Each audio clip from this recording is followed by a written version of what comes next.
네, 시청자 여러분 오늘 하루도 잘 보내셨습니까? YTN 뉴스나이트 시작하겠습니다. 자, 월북 의도의 증거가 없다. 재작년 북한군 총격으로 사망한 해수부 공무원에 대해서 당시 월북이라고 판단했던 해경이 2년 만에 입장을 뒤집었습니다. 국방부도 오늘 유감을 표명했죠. 진실은 하나일 텐데 국가기관의 정반대 결론, 바라보는 국민들은 어떻게 이해해야 할까요? 잠시 뒤 나이트 포커스에서 관련 내용도 다뤄보겠습니다. 자, 목요일 뉴스나이트 오늘의 주요 뉴스부터 정리해드립니다.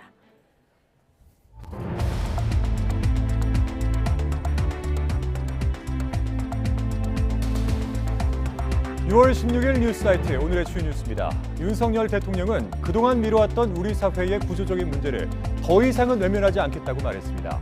인기 없는 정책이라도 반드시 밀고 나가겠다면서 노동, 교육, 연금제도 개혁에 대한 의지를 분명히 했습니다.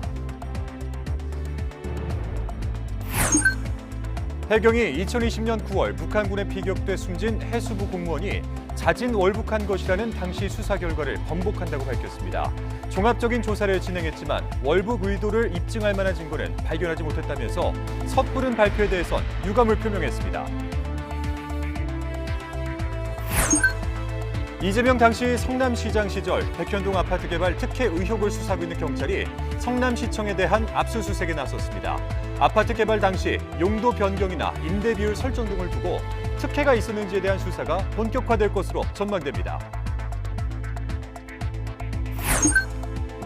미국 연방준비제도의 기준금리 대폭 인상에도 국내 증시는 소폭 반등했고 환율은 오랜만에 내림세를 보였습니다. 미국발 큰 충격은 일단 피했지만 금융당국은 최근 우리 경제 상황을 복합 위기로 규정하고 물가 안정을 최우선 과제로 삼았습니다.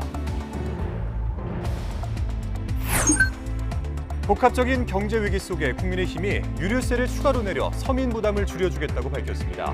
정부는 법 개정을 통해 법인세도 내리겠다고 강조했는데 민주당은 이미 실패했던 정책이라며 반발하고 있어서 난항이 예상됩니다. 임금 피크제 시행으로 깎인 임금을 돌려달라며 KT 전현직 직원들이 회사를 상대로 낸 소송에서 1심 법원이 사측의 손을 들어줬습니다. 재판부는 사측의 정년 연장 조치가 임금 삭감에 대한 보상이라고 볼 수 있고 당시 KT 영업 손실을 보면 제도를 시행할 만한 절박한 필요가 인정된다고 설명했습니다. 네, 대장동 의혹과 닮은 꼴이란 지적이 있었던 백현동 아파트 특혜 의혹과 관련해서 경찰이 성남시청과 개발사 대표, 로비 의혹 인물의 자택 등을 잇따라 압수수색했습니다. 이로써 대선 후보였던 이재명 더불어민주당 의원과 관련된 주요 의혹 사건에 대해서 모두 강제 수사가 이루어진 상황입니다. 이준엽 기자가 전해드립니다. 경찰 수사관들이 파란 상자에 확보한 자료를 담아 복도를 오갑니다. 백현동 개발 특혜 의혹을 수사하는 경찰이 성남시청 시장실과 주택과 도시계획과를 비롯해 도시개발 관련 부서 압수수색에 나선 겁니다. 하루 전에는 개발회사 사무실과 대표 자택, 그리고 로비 의혹 인물 사무실과 자택에 대한 압수수색을 마쳤습니다. 어떤 자료 확보하셨습니까? 유의미한 자료 있었습니까? 문제의 백현동 아파트 부지는 지난 2015년 2월 부동산 개발회사 아시아디벨로퍼에 매각된 뒤 자연녹지 지역에서 준주거지역으로 용도 변경됐습니다. 원래 전체 가구가 민간임대로 계획되는데 지난 2015년 11월 민간임대가 10%로 분양주택이 90%로 대폭 뒤바뀌었습니다. 이에 국민의힘 측은 지난 2006년 성남시장 선거 당시 이재명 후보의 선거대책본부장이던 김인섭 씨가 개발회사에 영입된 뒤 급속히 사업이 진전됐다며 강한 의혹을 제기했습니다. 누구를 위해서 아파트를 지었는지를 저희가 물어야 하죠. 용도 변경을 4단계나 상향을 시켰고 국토부에서도 이 같은 용도 변경을 본인들도 처음 봤다고 하고 있기 때문에 지난해 5월 시민단체가 감사원에 공익감사를 청구하면서 처음으로 시작된 관련 의혹 조사는 1년 만에 처음으로 강제 수사가 이뤄지면서 변곡점을 맞았습니다. 경기 남부경찰청은 이 의원 아들의 불법 도박 및 성매매 의혹을 비롯한 여러 의혹 사건들도 맡고 있는데 대부분 압수수색을 마친 상태입니다. 이 의원의 변호사비 대납 사건을 맡은 검찰도 지난해 11월 관련 기관을 압수수색했습니다. 백현동 개발 의혹을 마지막으로 이재명 의원 관련 주요 의혹 사건은 빠짐없이 강제 수사가 이뤄진 셈입니다. YTN 이준엽입니다. 네, 백운규 전 산업부 장관 구속영장 기각 소식 어제 저희 뉴스나이트 시간에 전해드렸습니다만 산업부 블랙리스트 의혹을 수사하는 검찰의 칼끝은 점차 문재인 정부 청와대를 향하는 모습입니다. 검찰은 당시 청와대 인사수석실 행정관으로 산업부 산하기관장 인사에 개입한 의혹을 받는 박상혁 더불어민주당 의원의 소환 시기를 우선 저울질하고 있습니다. 보도에 정민용 기자입니다. 백운규 전 장관 구속영장이 기각됐지만 검찰은 크게 신경 쓰지 않는 분위기입니다. 검찰 관계자는 방어권 보장 차원에서 구속영장이 기각됐을 뿐 법원도 백 전 장관의 범죄 혐의가 대부분 소명됐다고 판단한 거로 보인다고 밝혔습니다. 그러면서 백 전 장관을 추가 소환하는 등 보강 수사를 한 뒤 구속영장을 재청구할지는 검토 중이라고 덧붙였습니다. 검찰 수사는 이제 청와대 윗선 개입 여부 규명으로 향할 전망입니다. 검찰은 우선 2017년 당시 청와대 인사수석실 행정관이었던 더불어민주당 박상혁 의원 소환조사 시기를 저울질하고 있습니다. 박 의원은 당시 임기가 남은 산업부 산하기관장 사퇴를 압박하는 과정에서 산업부와 청와대의 연결고리 역할을 한 것으로 검찰은 의심하고 있습니다. 박 의원은 당시 산업부 김모 운영지원과장에게 사퇴 대상자 자료를 건넨 혐의 등을 받습니다. 검찰은 그 근거로 당시 산업부 관계자들이 박 의원 등 관계 인사들과 주고받은 이메일을 확보한 걸로 전해졌습니다. 이를 토대로 검찰은 산업부 전현직 관계자들을 조사할 때 기관장 사퇴 종용 과정에서 청와대가 개입했는지를 캐물은 걸로 전해졌습니다.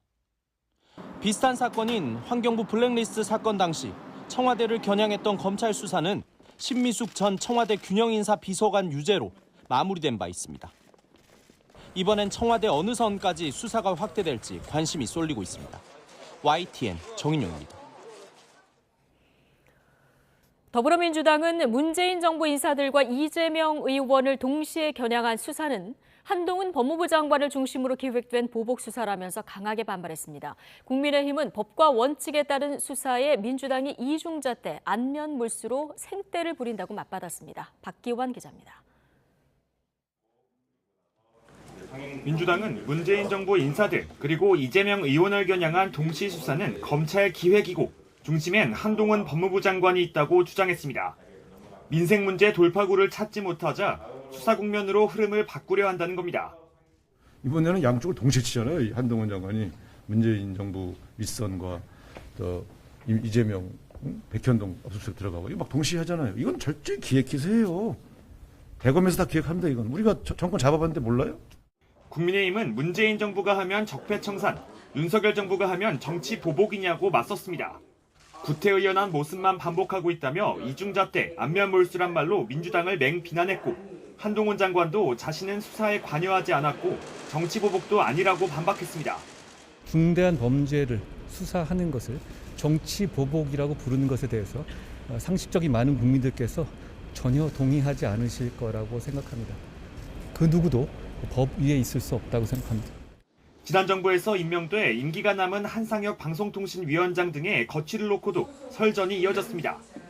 여당은 한 위원장의 농지법 위반 의혹 등의 공세를 이어가는 동시에 자리에 앉아 있는 것 자체가 후안무치하다고 사실상 사퇴를 압박했고 자리를 물러나는 것이 정치 도의상으로 저는 맞다 이렇게 생각하고 있습니다. 오히려 그 자리에 앉아 있는 것 자체가 후안무치한 것이고 자리 욕심밖에 안 내는 것, 자리 욕심만 내는 것으로 저는 비춰질 뿐이다 이렇게 보고 있습니다.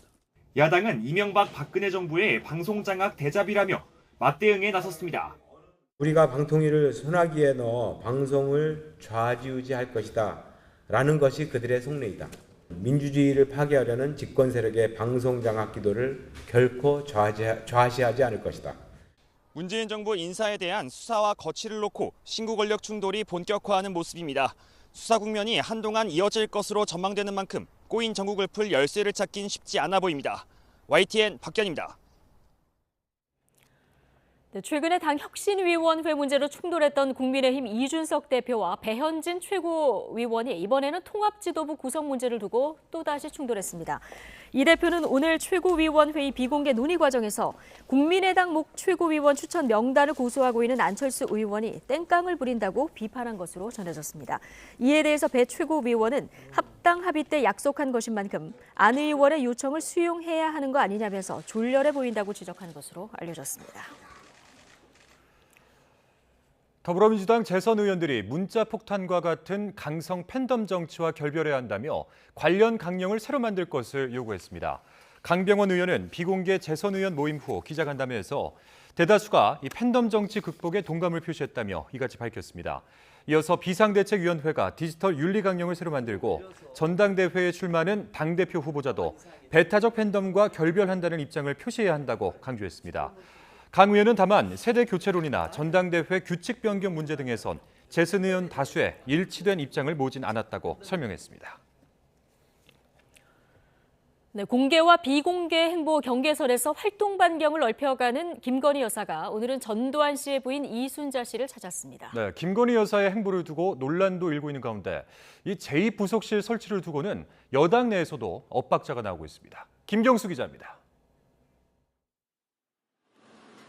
윤석열 대통령의 부인 김건희 여사가 고 전두환 씨 자택을 방문했습니다. 이순자 씨를 만나기 위해서입니다. 여사님 오늘 대통령 메시지도 가지고 오셨습니까? 대통령실과 일정 상의하셨습니까? 김건희 여사의 최근 지인 동행 논란에 불을 붙인 김모 교수는 보이지 않았습니다. 김 여사는 최근 자신의 행보가 논란이 됐음에도 계획대로 역대 대통령 부인들을 차례로 만날 생각인 것으로 알려졌습니다. 여기에 최근 국민의힘 4선 이상 중진 의원 부인 10여 명과 오찬도 했습니다. 조용한 내조와 본격적인 공개 행보 사이 경계를 오가는 김 여사의 동정에 여권 내에서는 제2부속실 설치를 두고 갑론을박이 한창입니다. 폐지가 대통령 공약이었기 때문에 지켜져야 한다는 주장과 함께 여러 가지 의견이 있을 수 있다고 봐요. 보는데 제2부속실 폐지는 대통령의 공약사항이고 제2부속실을 부활하지 않더라도 대통령 부인의 그런 공적 활동을 충분히 저는 뒷받침할 수 있다고 봅니다.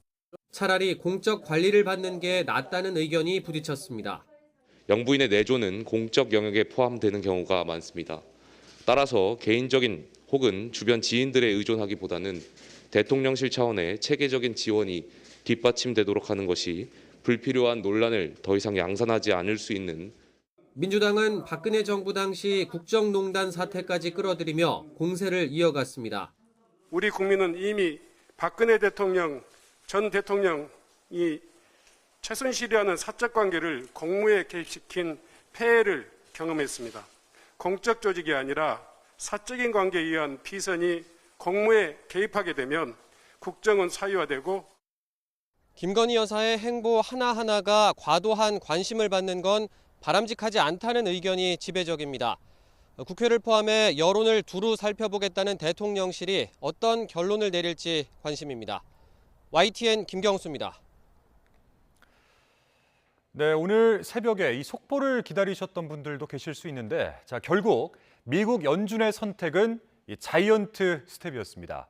미국 중앙은행의 연방준비 제도가 역대 최악의 상황인 물가 폭등을 잡기 위해서 이 기준금리를 0.75%포인트 대폭 인상한 겁니다. 그런데 이러한 미국의 자이언트 스텝에도 국내 증시는 반등세를 보였습니다.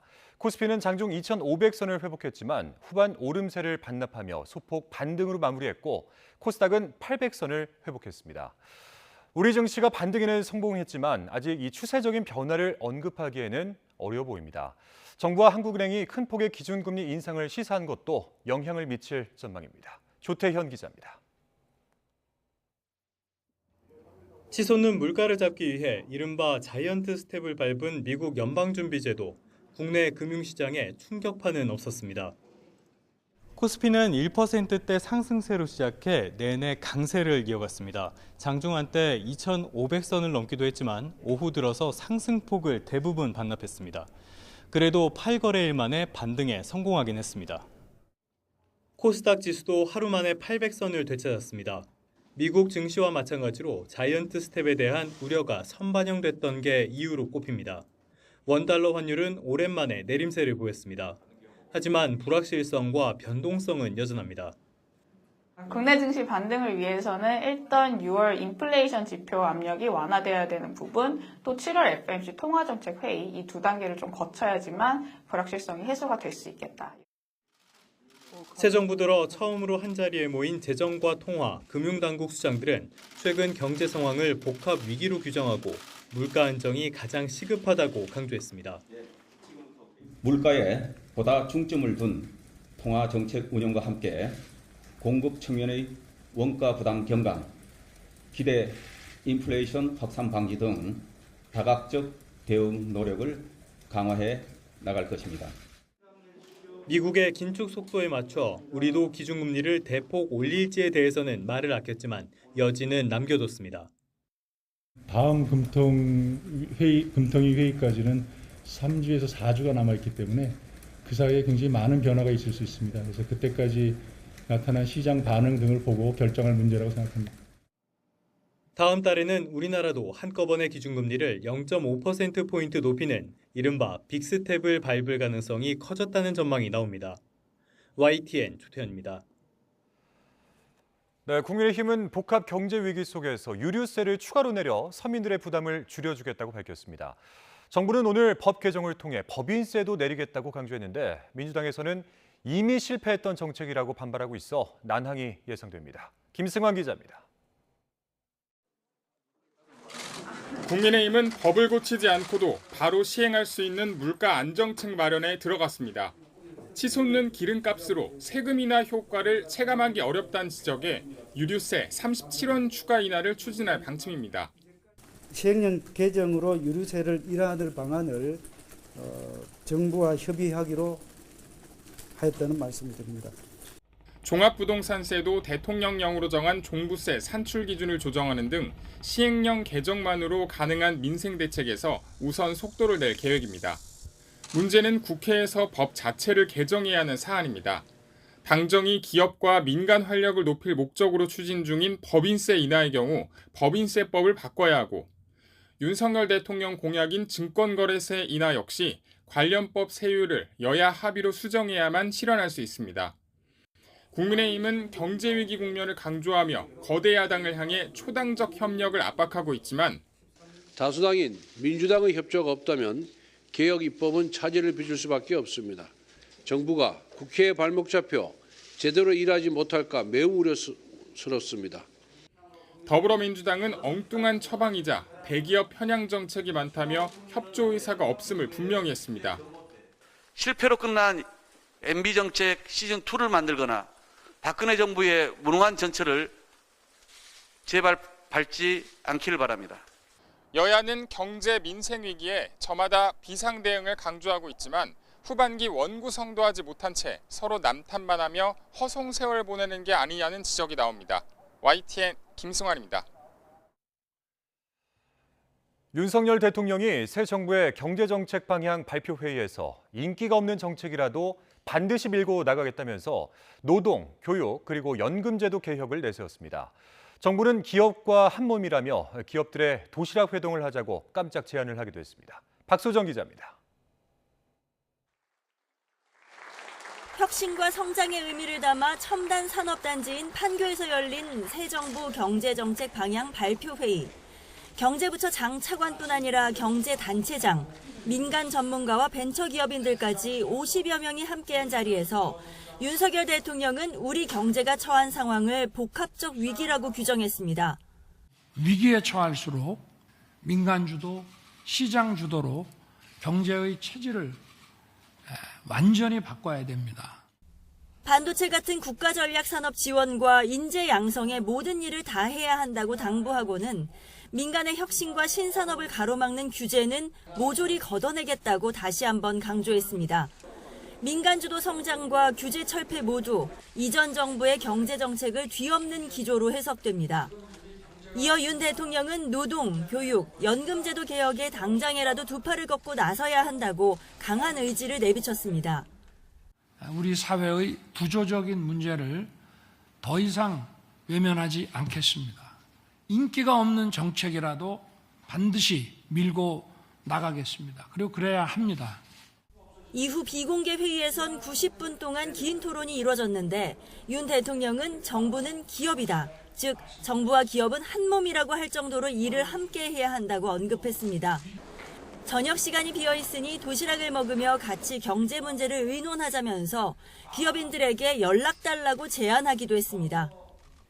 앞서 국회 시정연설에서도 노동, 교육, 연금 개혁을 언급했던 윤 대통령이 분명한 의지를 재천명한 만큼 조만간 부처별 업무 보고를 통해 세부 방안이 구체화될 예정입니다. 과제별로 개혁 추진 기구를 신설하는 방안도 검토됩니다. YTN 박소정입니다. 네, 재작년 9월 서해에서 북한군에 피격된 해양수산부 공무원이 잦은 월북하다가 변을 당했다고 밝혔던 해경이 2년 만에 수사 결과를 스스로 뒤집었습니다. 조사 결과 잦은 월북했다는 증거를 못 찾았다며 이전 수사 결과 발표에 대해서 유감을 표한다고 밝혔습니다. 입장을 바꾼 것에 대해서는 그러나 명확한 증거를 제시하지는 않았습니다. 보도에 황윤태 기자입니다. 재작년 9월 21일 새벽 연평도 인근 해역 어업지도선에 탔던 해수부 공무원 이모 씨가 실종됐습니다. 만 하루가 지난 뒤 군 당국은 북측 해역으로 흘러간 이 씨에게 북한군이 총격을 가한 뒤 시신을 불태운 거로 파악했습니다. 국방부 첩보를 바탕으로 수사에 나선 해경은 사건 발생 8일 만에 이 씨가 잦은 월북한 거로 보인다는 중간 수사 결과를 발표했습니다. 평소 재무 등으로 고통을 호소했던 점, 국방부 관련 첩보 등을 종합하여 볼 때 잦은 월북 가능성을 배제할 수 없어. 하지만 2년이 지난 뒤 해경은 스스로 수사 결과를 완전히 뒤집었습니다. 당시 이 씨가 탔던 어업지도선 승조원들의 진술과 미국과의 공조 수사 결과 등을 종합한 결과 이 씨가 잦은 월북했다는 증거를 찾을 수 없었다는 겁니다. 그러면서 당시 섣불리 수사 결과를 발표한 것에 대해 사과했습니다. 종합적인 수사를 진행했으나 월북 의도를 인정할 만한 증거는 발견하지 못했습니다. 실종 사태 초기 이 씨가 월북을 시도한 거로 추정된다고 밝혔던 군 당국 역시 유감을 표했습니다. 월북을 시도했을 것으로 추정된다고 발표함으로써 국민들께 혼선을 드렸으며 보안 관계상 모든 것을 공개하지 못함으로 인해 보다 많은 사실을 알려드리지 못한 점에 대해 유감스럽게 생각합니다. 해경과 군 당국 모두 2년 만에 입장이 바뀐 거에 대한 구체적인 증거는 제시하지 못했습니다. 유족 측은 정부의 입장 변화를 환영한다고 밝혔습니다. 이러면서 당시 수사 기록과 첩보 등 핵심 자료는 대통령 기록물로 지정돼 봉인된 상태라며 헌법재판소가 해당 대통령 기록물법 조항에 대해 위헌 판단을 해야 한다고 촉구했습니다. 왜 월북으로 무리하게 몰아갔고 왜 거기에 초점을 두고 수사를 했는지에 관련된 설명들은 없었단 말이에요. 이렇게 사과를 했다 해서 저는 끝이라고 보지 않습니다. 유족 측은 또 이 씨가 잦은 월북했다는 수사 결과를 발표한 당시 해경지휘부를 수사기관에 고발할 계획이라고 밝혔습니다. YTN 황윤태입니다. 네, 피살 공무원의 유족은 사건 당시 기록을 공개하라면서 문재인 정부와 법적 싸움을 하고 있었는데 윤석열 정부는 관련 소송을 중단하기로 했습니다. 신고 권력 갈등이 다시 불붙는 게 아니냐는 시선 속에 대통령실은 유족의 진상규명 요구에 응답한 것이라고 선을 그었습니다. 조은지 기자입니다. 윤석열 대통령은 정치선언 이전부터 두 차례나 피살 공무원 유족을 만나 진상규명을 약속했습니다. 북한 눈치 보고 뭘 얼마나 해야 될 일을 못하고 이렇게 불종을 하고 잘못을 했길래 이걸 도대체 알려주지는 못하느냐. 취임 후 한 달 남짓 윤 대통령은 정부와 소송하던 유족 손을 들었습니다. 문재인 정부 국가안보실 등은 유족과의 정보공개 청구 소송 1심에서 패소하자 곧장 항소했는데 이걸 취하한 겁니다. 국가안보실은 유가족에게 사망 경위도 제대로 알리지 않은 과거의 부당한 조치를 시정했다면서 고인의 명예회복과 국민 알 권리 실현을 위해 노력하겠다고 발표했습니다. 다만 핵심 자료는 대통령 기록물로 지정돼 최장 15년간 봉인되는데 이걸 보려면 국회 재적의원 3분의 2 이상 찬성을 받거나 서울 고등법원장의 영장 혹은 문재인 전 대통령의 해제 요청이 있어야 해 현실적으로 풀기 쉽지가 않습니다. 자진 월북이라던 기존 발표를 뒤집은 만큼 신구 권력 갈등도 다시 불붙는 모습입니다. 대통령실은 전임 문재인 정부가 유족의 진상규명 요구에 제대로 응하지 않아 새 정부가 응답한 거라고 설명했습니다. 민간인에 대한 비인권적 만행이 이루어졌는데 증거 없이 자진 월북 프레임으로 규정했다면 그 의도를 밝히는 게 중요하다고 했습니다. 여권에서는 당시 종전선언을 추진하던 문재인 정부가 남북관계 악화를 막기 위해 이 사건을 축소, 왜곡, 은폐했을 가능성에 주목하고 있습니다. 국민의힘은 문 전 대통령과 민주당의 사과는 물론 국회 특위 구성 필요성까지 제기하고 나섰습니다. 이에 청와대 국정상황실장을 지낸 민주당 윤건영 의원은 월북 증거를 찾지 못했다는 어정쩡한 결론으로 교묘하게 사실관계를 호도했다며 안보 정보가 왜곡되는 건 국가적 자해 행위라고 반박했습니다. 대통령실은 현재 진행 중인 자료 열람 소송 결과를 받아본 뒤 수사 의뢰 등 정부 차원의 추가 조치도 검토하겠다고 예고했습니다. YTN 조은지입니다. 지난해 경북 구미에서 홀로 방치된 3살 여자아이가 숨진 채 발견된 사건 기억하시죠? 40대 여성이 몰래 낳은 자신의 아이와 딸이 출산한 아이를 바꿔치기 했다는 수사 결과가 나오면서 더 충격을 낳기도 했던 사건입니다. 1심에서는 아이 바꿔치기 혐의가 유죄로 인정돼서 징역 8년이 선고됐는데 다시 판단하라는 대법원 판결이 나왔습니다. 우철희 기자입니다. 지난해 2월 경북 구미에서 3살 여자아이가 오랫동안 방치된 상태로 숨진 채 발견됐습니다. 처음엔 23살 김모 씨가 아이 어머니로 지목돼 구속됐습니다. 아이 왜 도망가셨습니까? 그러나 수사 결과 충격적인 사실이 드러났습니다. 유전자 검사를 해봤더니 숨진 아이는 김 씨의 친어머니인 49살 성모 씨가 낳은 아이로 확인된 겁니다.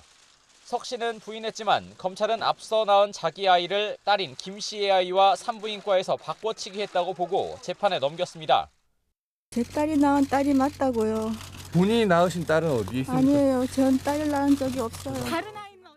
1, 2심은 숨진 아이를 석 씨가 낳은 아이로 볼 수밖에 없고 여러 간접 사실을 종합하면 석 씨 아닌 다른 사람이 아이를 바꿔치기 했다고 보긴 어렵다면서 징역 8년을 선고했습니다. 대법원 판단은 달랐습니다.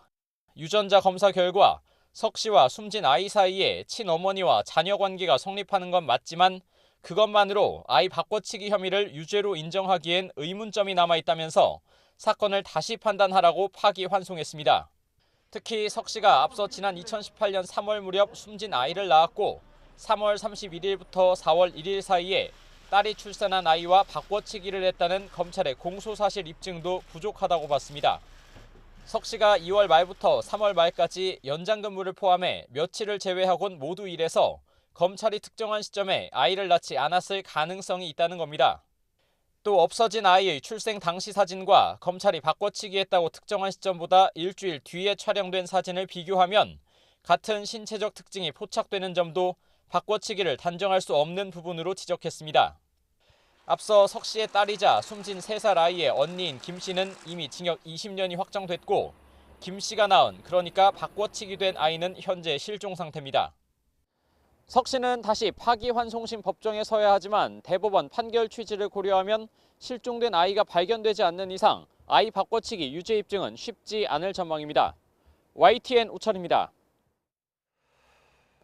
KT 전현직 직원들이 임금 피크제 도입으로 깎인 임금을 돌려달라며 회사를 상대로 소송을 냈지만 1심에서 졌습니다. 나이만을 이유로 한 임금 피크제는 무효라는 대법원 판결 이후 첫 번째 하급심 판단이라 관심을 끌었는데 이번엔 노동자들의 주장이 받아들여지지 않았습니다. 홍민기 기자입니다.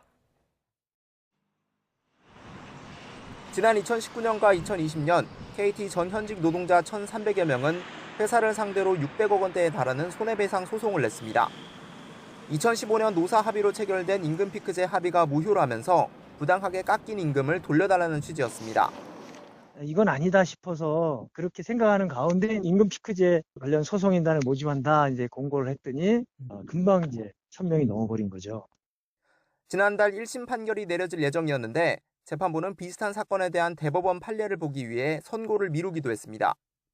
당시 대법원이 합리적 이유 없이 나이만을 이유로 한 임금 피크제는 무효라고 판단하면서 KT 노동자들의 소송에도 어떤 영향을 미칠지 큰 관심이 쏠렸는데 1심 법원은 사측의 손을 들어줬습니다. 법원은 먼저 KT의 임금 피크제 도입 목적이 타당하다고 봤습니다. KT는 2013년 정년 60세를 의무화하는 고령자 고용법이 시행되면서 임금 피크제를 도입했는데 정년을 연장하면서 인건비를 줄이기 위해 55세 이상 직원의 임금을 깎는 임금 피크제를 도입할 만한 절박한 이유가 있었다는 겁니다. 법 시행 당시 KT가 7천억 원에 달하는 영업 손실과 1조 원 넘는 단기 순손실을 기록했다는 점도 이유로 들었습니다. 재판부는 KT의 임금 피크제 내용에도 문제가 없다고 봤습니다. KT의 임금 피크제는 이른바 정년 연장형이기 때문에 정년 연장 자체가 깎인 임금에 대한 보상이라는 겁니다. 시행 이후 일부 노동자가 정년 뒤 평균 연봉의 3배를 가져가는 등 오히려 임금 총액이 오르면서 실질적인 불이익이 없었다는 점도 들었습니다. 또 재판부는 노사 합의 당시 노조 총회를 거치지 않은 건 불법으로 볼 수 있다면서도 합의 자체를 무효로 볼 수는 없다고 판단했습니다. 앞서 대법원이 위법으로 판단한 한국전자기술연구원의 임금 피크제는 정년을 61세로 유지한 채 임금만 깎는 정년 유지형이었는데 이번 KT 판결과 가장 큰 차이입니다. 당시 대법원은 개별 기업의 임금 피크제는 도입 목적이 타당한지 또 임금을 깎는 만큼 노동 강도를 줄이는 등 그 내용도 적정한지 종합적으로 판단해야 한다는 기준도 제시했습니다.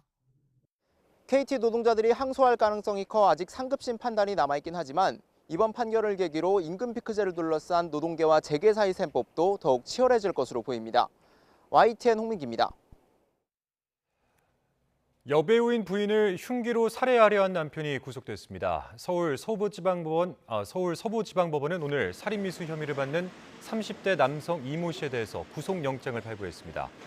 법원은 이 씨가 증거를 없애고 도망할 우려가 있다고 영장 발부 이유를 설명했습니다. 이 씨는 그제 아침 8시 40분쯤 서울 이태원동 자택 앞에서 부인 A 씨를 수차례 흉기로 찔러 살해하려 한 혐의를 받습니다.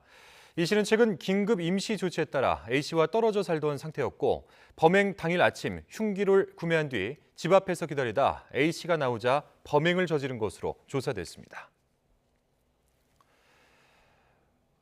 마약류로 지정된 식욕 억제제를 사고 판 10대들이 무더기로 경찰에 적발됐습니다. 학생들은 살을 빼려고 약을 산 걸 텐데 이 환각 같은 부작용이 따를 수 있어 주의해야 합니다. 오태인 기자입니다. 세로 4mm에 가로 8.5mm로 어른 손톱 크기도 안 되는 작은 알약. 생긴 모습이 나비 같다고 해 나비약으로 불리는 식욕 억제제입니다. 강한 중독성과 부작용 때문에 향정신성 전문 의약품으로 지정된 약입니다. 의사의 처방과 약사의 복약 지도에 따라 먹어야 하는 겁니다.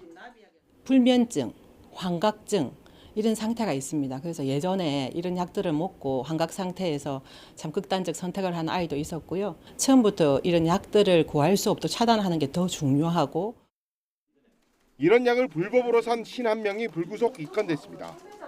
피의자 대부분은 10대로 이 가운데 13살 중학생도 있었습니다. SNS에 약을 판매한다는 글을 보고 연락해 택배로 약을 받았습니다. 그저 살을 빼겠다는 이유로 처방도 없이 불법으로 약을 산 겁니다. 신체나 내 비만도 상태를 봐서는 현재 병원에 가더라도 이 다이어트 약이 처방되지 않을 것이라 미래에 판단하고 SNS를 통해 불법적으로 음성적으로 이렇게 구입했다고 진술하고 있습니다. 심지어 판매자도 8명 가운데 5명은 10대였습니다. 돈벌이를 목적으로 병원에서 약을 처방받아 비싼 가격에 팔아치운 겁니다. 의약품 안전 사용 기준에는 16세 이하엔 투여하지 말라고 되어 있지만 병원도 이를 무시하고 처방했습니다. 무거운 처벌이 없어서 나이도 빈도도 따지지 않고 처방한 겁니다. 법에 위반되는 사항이 있으면 최종적으로 그런 수사 의뢰라든지 처분이라든지 하는 조치를 하는 거고요. 가이드를 위반했다고 해서 바로 처벌이 나가는 건 아닙니다. 경찰은 전국 17곳 시도 가운데 15곳에서 피의자가 확인됐다고 설명했습니다. 경찰은 마약으로 지정된 식욕 억제제를 불법으로 처방하고 유통한 사례가 더 있는 것으로 보고 식약처와 함께 단속을 강화하고 있습니다. YTN 오태인입니다. 네, 제주 경마장에서 출전 예정 말의 번호와 이름을 달고 정작 경주는 다른 말이 뛰는 황당한 일이 발생했습니다. 마사회 측은 해당 경기가 무효가 아니라며 바뀐 말에 돈을 건 사람들에게만 돈을 돌려주기로 해서 논란이 커지고 있습니다. 고재형 기자입니다. 지난 10일 제주 경마장에서 열린 경마 경기. 경주리 900m 제주 이경주 출발했습니다. 2번 가왕신화는 그 뒤쪽에서 3423. 여기에 출전한 말 가왕신화가 알고 보니 아라장군이라는 다른 말이었습니다. 가왕신화는 사세의 젊은 암말로 8번 출전하면서 2번 우승에 인기가 많아 해당 경기에 걸린 막권의 25%인 3억 원이 팔렸습니다. 반면 아라장군은 7살짜리 백전노장 수말로 최근 성적이 좋지 않았습니다. 생김새와 무게, 털색 등이 다른 2마리 바뀌어도 몰랐던 이유는 뭘까? 원래 경기에 나서는 말들은 경기 전 2차례 검사를 거치며 마이크로칩 등을 확인해 출전마가 맞는지 확인합니다. 해당 경기도 앞서 검사가 진행됐지만 경기에 뛸 말이 바뀐 줄 아무도 몰랐습니다. 최근 마필관리사 파업으로 검사 절차가 줄었다 해도 돈이 걸린 경마 경기 출전마에 대한 검사가 허술했다는 지적입니다. 암말, 순말 구분하고 이제 모색 보고 마이크로칩 찍고 이런 식으로 해야 되는데 이게 이제 정확하게 이루어지지 않았기 때문에 이런 사태가 벌어지지 않았나 생각하고 있습니다. 이처럼 다른 말이 뛴 경기는 무효일까? 마사회 측은 해당 경기가 유효하고 법과 규정을 보더라도 문제가 없다고 주장하고 있습니다. 이 때문에 해당 경기를 무효로 하고 전체 막권 판매 금액 12억 원을 환불하는 게 아니라 말이 바뀐 줄 모르고 가왕신화에 걸린 3억 원만 돌려주겠다고 밝혔습니다. 이번 사고의 원인을 철저하게 규명하고 경매 시행 전반의 과정을 다시 한번 살펴서 유사한 사례가 발생하지 않도록 더욱 노력하겠습니다. 하지만 일부만 환불한 것에 대해 해당 경기를 무효로 해야 한다는 불만도 나오고 있습니다. 적어도 다른 말이 뛴 경우 발매된 막권에 표시된 말이 출전하지 않을 경우 그 말에 대한 투표는 무효로 한다는 마사회법 10조 3항에 해당하는지 유권 해석이 필요합니다. 마사회 측은 이번 일과 관련해 자체 감사를 진행할 예정입니다. 하지만 자기 스스로 감사를 하는 만큼 감사 결과가 부실하거나 제19 감사기로 끝날 수 있다는 우려가 나오고 있습니다. YTN 고재영입니다. 코로나19 확진자에 대한 격리 의무를 해제할지 여부를 정부가 내일 발표합니다. 국민 절반 가까이는 유지해야 한다 이렇게 답을 해서 격리 의무를 지속해야 한다는 목소리가 더 높았습니다. 김평정 기자입니다. 코로나19 신규 환자는 7일 연속 10,000명 아래를 유지하며 감소세를 이어가고 있습니다. 감염 재생산 지수는 11주 연속 1 미만으로 확진자 1명이 1명도 채 감염시키지 못하는 0.72까지 떨어졌는데 이 수준이 유지되면 다음 주엔 하루 평균 확진자가 5,200여 명, 2주 뒤엔 3,900여 명까지 줄어들 거란 예측이 나옵니다. 이렇게 안정세가 지속되면서 현재 7일인 확진자 격리 의무를 해제할지도 논의되고 있습니다. 그 격리 의무 관련해서는 격리 의무의 해제나 아니면은 격리 의무를 유지하는 방안이나 여러 가지 그 다각도로 좀 그 검토를 하고 있다라는 말씀을 드리고요. 정부는 감염내과와 예방의학, 유행 예측 관련 전문가 6명으로 TF를 구성해 확진자 격리 의무의 전환 기준을 검토했다며 최종 조율에 발표하겠다고 밝혔습니다. 그러나 여론은 아직 확진자 격리 의무를 유지해야 한다는 쪽이 우세합니다. 서울대 유명순 교수팀이 전문조사기관과 성인 1,000여 명을 조사했더니 격리 의무를 유지해야 한다는 응답이 47%로 해제해야 한다는 응답 36%보다 많았습니다. 유지를 선택한 이유론 전파 확산과 재유행을 앞당길 수 있어서란 우려가 큰 비중을 차지했고 해제를 선택한 이유론 확진돼도 증상이 심하지 않고 거리 두기와 실외 마스크 해제 뒤에도 방역 상황이 안정적이어서란 답변이 많았습니다.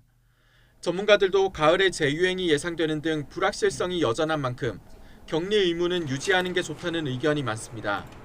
따라서 정부도 완전 해제보다는 5일로 단축하는 방안 등을 놓고 논의하고 있습니다. YTN 김평정입니다.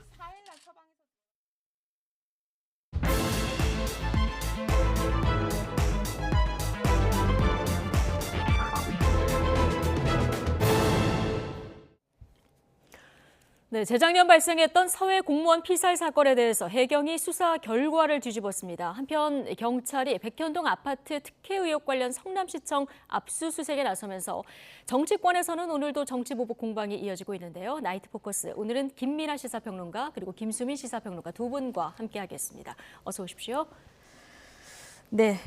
자, 2020년도 일이죠. 소연평도 해상에서 실종됐다가 북한군 총격으로 숨진 해양수산부 공무원 사건.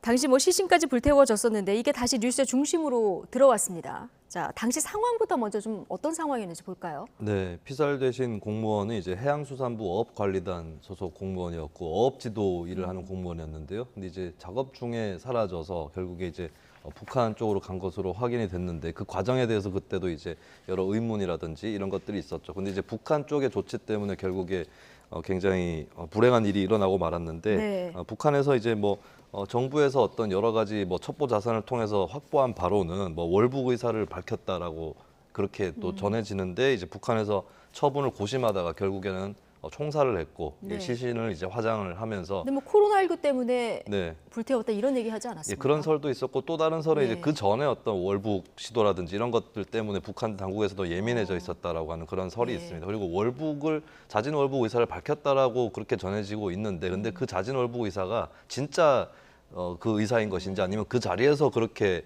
얘기를 한 것인지 혹은 그렇게 얘기한 건 맞는지 이런 것들은 좀 아직까지 확실하게 밝혀진 건 아니었고요. 네. 그 상태에서 여러 가지 논란들이 있는 상황에서 정부에서 이제 밝힐 수 있는 근거와 밝힐 수 없는 근거를 합쳐가지고 결론을 냈겠죠. 근데 그 결론에서 이제 자진 월북을 한 것이다라고 결론을 판단을 한 것인데, 근데 자진 월북의 근거가 무엇이냐라는 의문이 있었습니다. 예. 근데 정부에서 일단 된 것은 그때 그 피살된 공무원이 네. 그 전에 처해 있었던 상황들 이런 것들 때문에 신변을 비관했다. 쉽게 얘기하면 그런 논리였는데 그것이 논리가 근거가 될 수 있느냐 이런 의문 속에서 지난 대선까지 다 거치면서 결국에 정권이 교체되고 이번에 또 다른 결론이 내려지는 이런 과정을 밟아왔습니다. 예. 어쨌든 월북으로 보이는 근거, 월북이 아닌 것으로 보이는 근거를 가지고 뭔가 이제 판단을 했을 텐데요. 당시 일단 해경은 월북으로 결론을 내렸었죠. 자, 오늘 이 씨의 월북 의도를 입증할 만한 증거가 없다. 이렇게 또 입장을 바꿨는데 국방부도 유감을 표명했습니다. 오늘 해경과 국방부 입장 같이 듣고 오시겠습니다.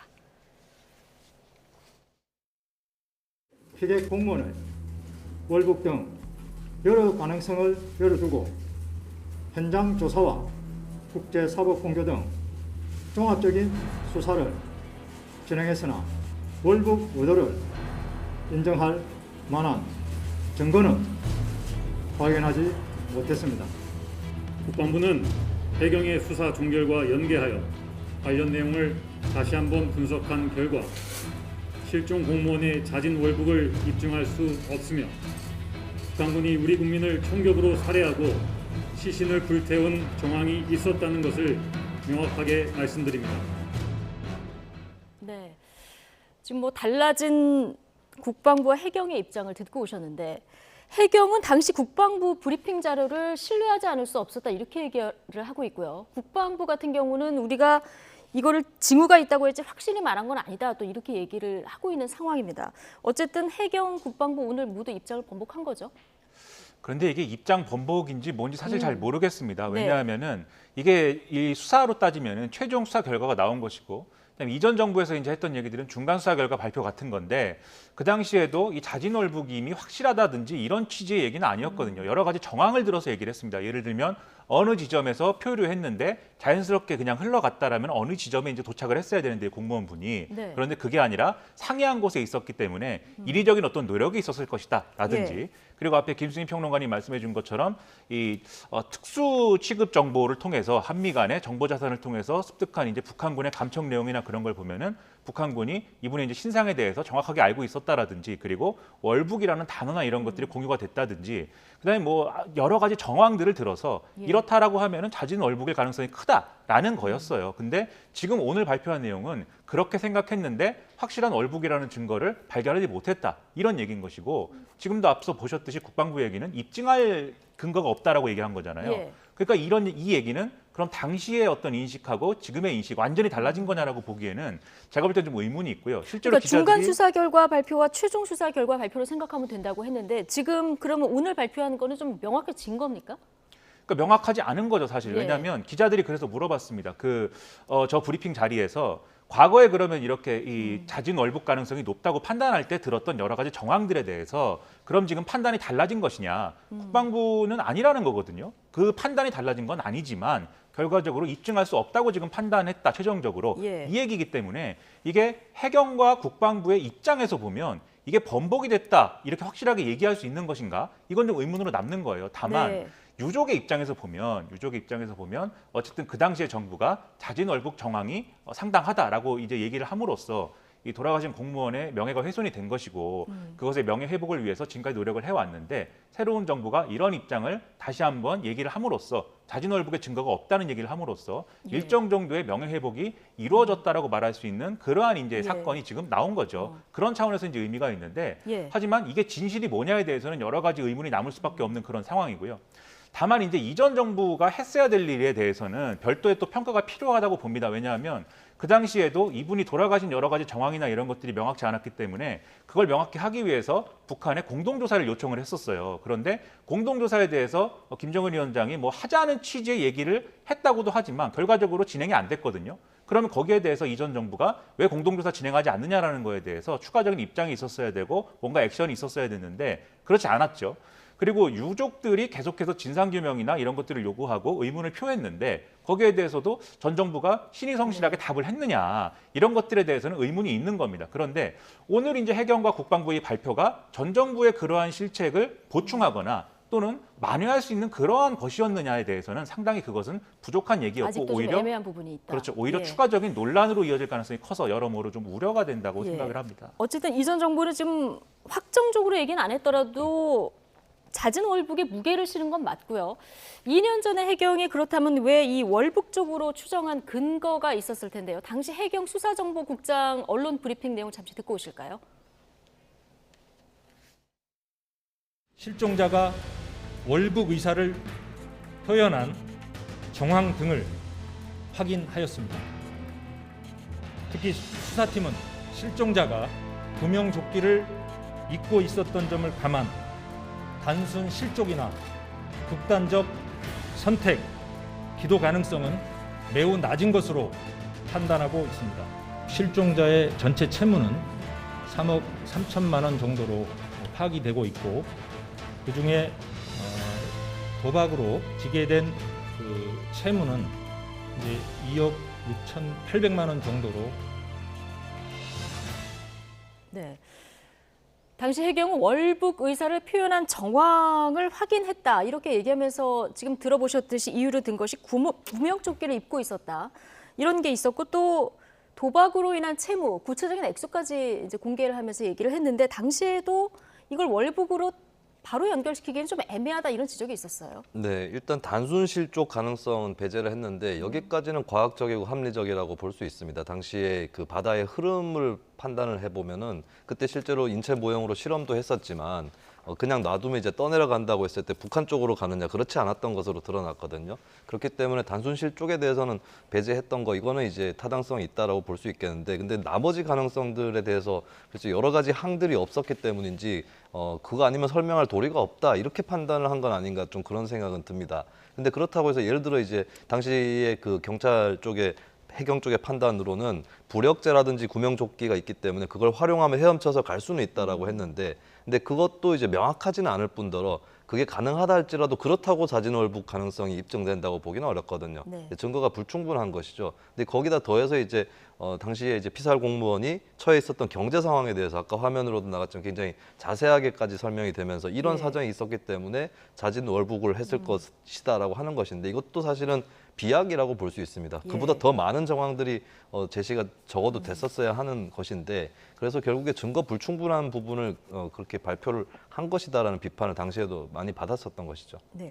당시에 유족들이 사건 기록물 정보 공개 청구 소송을 했었고요. 재판부가 일부 승소 판결을 하지 않았습니까? 그런데 문재인 정부에서 여기에 대해서 항소를 한 상황인데 오늘 정부가 이 항소를 취하했어요. 그렇습니다. 그래서 실질적으로 항소를 취하했기 때문에 유족들이 일부 당시에 어떤 일이 있었는가에 대한 정보를 지금 이제 받을 수 있는 그런 상황이 된 거예요. 네. 그래서 이 해경의 수사 자료나 이런 것들을 전달받으면 추가적인 어떤 사실관계 확인이나 이런 것들이 이루어지지 않겠느냐라는 이제 전망이 나오는데 네. 다만 그럼에도 불구하고 한계가 있습니다. 일단 대통령 기록물로 지정된 것들에 있어요. 그건 이제 당시 청와대가 이 사안을 어떻게 내부적으로 논의를 했고 어떤 지시를 해경이나 국방부에 했느냐 이런 것들에 대해서는 지금 대통령 기록물로 지정이 돼 있기 때문에 이게 해제돼야 이제 정보를 접할 수 있는 상황인 것이고 그다음에 여기에 더불어서 군 자료가 있습니다. 특히 앞서 말씀드린 당시에 뭐 도감청 내용이라든가 이런 것들은 이것도 이제 특별 정보 자산에 의해서 특별 정보가 돼 있는 것이기 때문에 이것도 그냥 공개할 수 없는 것일 거거든요. 그렇기 때문에 이게 이 소를 취하하고 유족들이 일부 해경의 수사 자료를 지금 손에 넣을 수 있게 됐다 하더라도 이 의혹 자체가 지금 완전히 해소되기는 어렵다라고 보이고요. 다만 이제 우려가 제가 된다고 말씀드린 것은 이게 그러면 불명확한 어떤 내용만이 남는 것인데 그러면 오늘 이 해경과 국방부의 설명으로 이어지는 의문은 뭐냐면 지금 오늘 해경과 국방부가 정확히 사과한 것은 확실하지 않은 것을 그 당시에 너무 확실하게 얘기한 것에 대해서 미안하다고 한 거잖아요. 당시에 그렇게 추정한 것이 잘못됐다거나 뭔가 그 당시에 우리가 뭐 고려하지 않았던 새로운 사실이 있었는데 외면했다거나 이런 게 아니라 그때 너무 예단해서 미안하다라는 건데 그렇다고 한다면은 그러면 왜 예단한 것을 발표했느냐, 의도가 뭐였느냐 이게 이제 쟁점이 되는 거죠. 왜라고 보십니까? 지금 대통령실은 윤석열 정부는 그게 북한하고 관계를 잘하기 위해서 그러니까 그 당시에 보면은 하노이 회담 결렬 이후에 뭔가 남북 관계 그리고 북미 관계를 잘 풀기 위해서 문재인 정부가 종전선언을 추진하면서 분위기를 잘 만들어 보려고 하던 상황에서 이 사건이 일어난 것이기 때문에 그걸 고려해가지고 국민의 안전과 생명을 의도적으로 이렇게 관련된 사건을 의도적으로 은폐하고 축소하려고 한 거 아니냐라는 얘기를 지금 하고 싶은 거지 않습니까? 실제 언론의 대통령실 관계자가 그렇게 얘기를 하고 있거든요.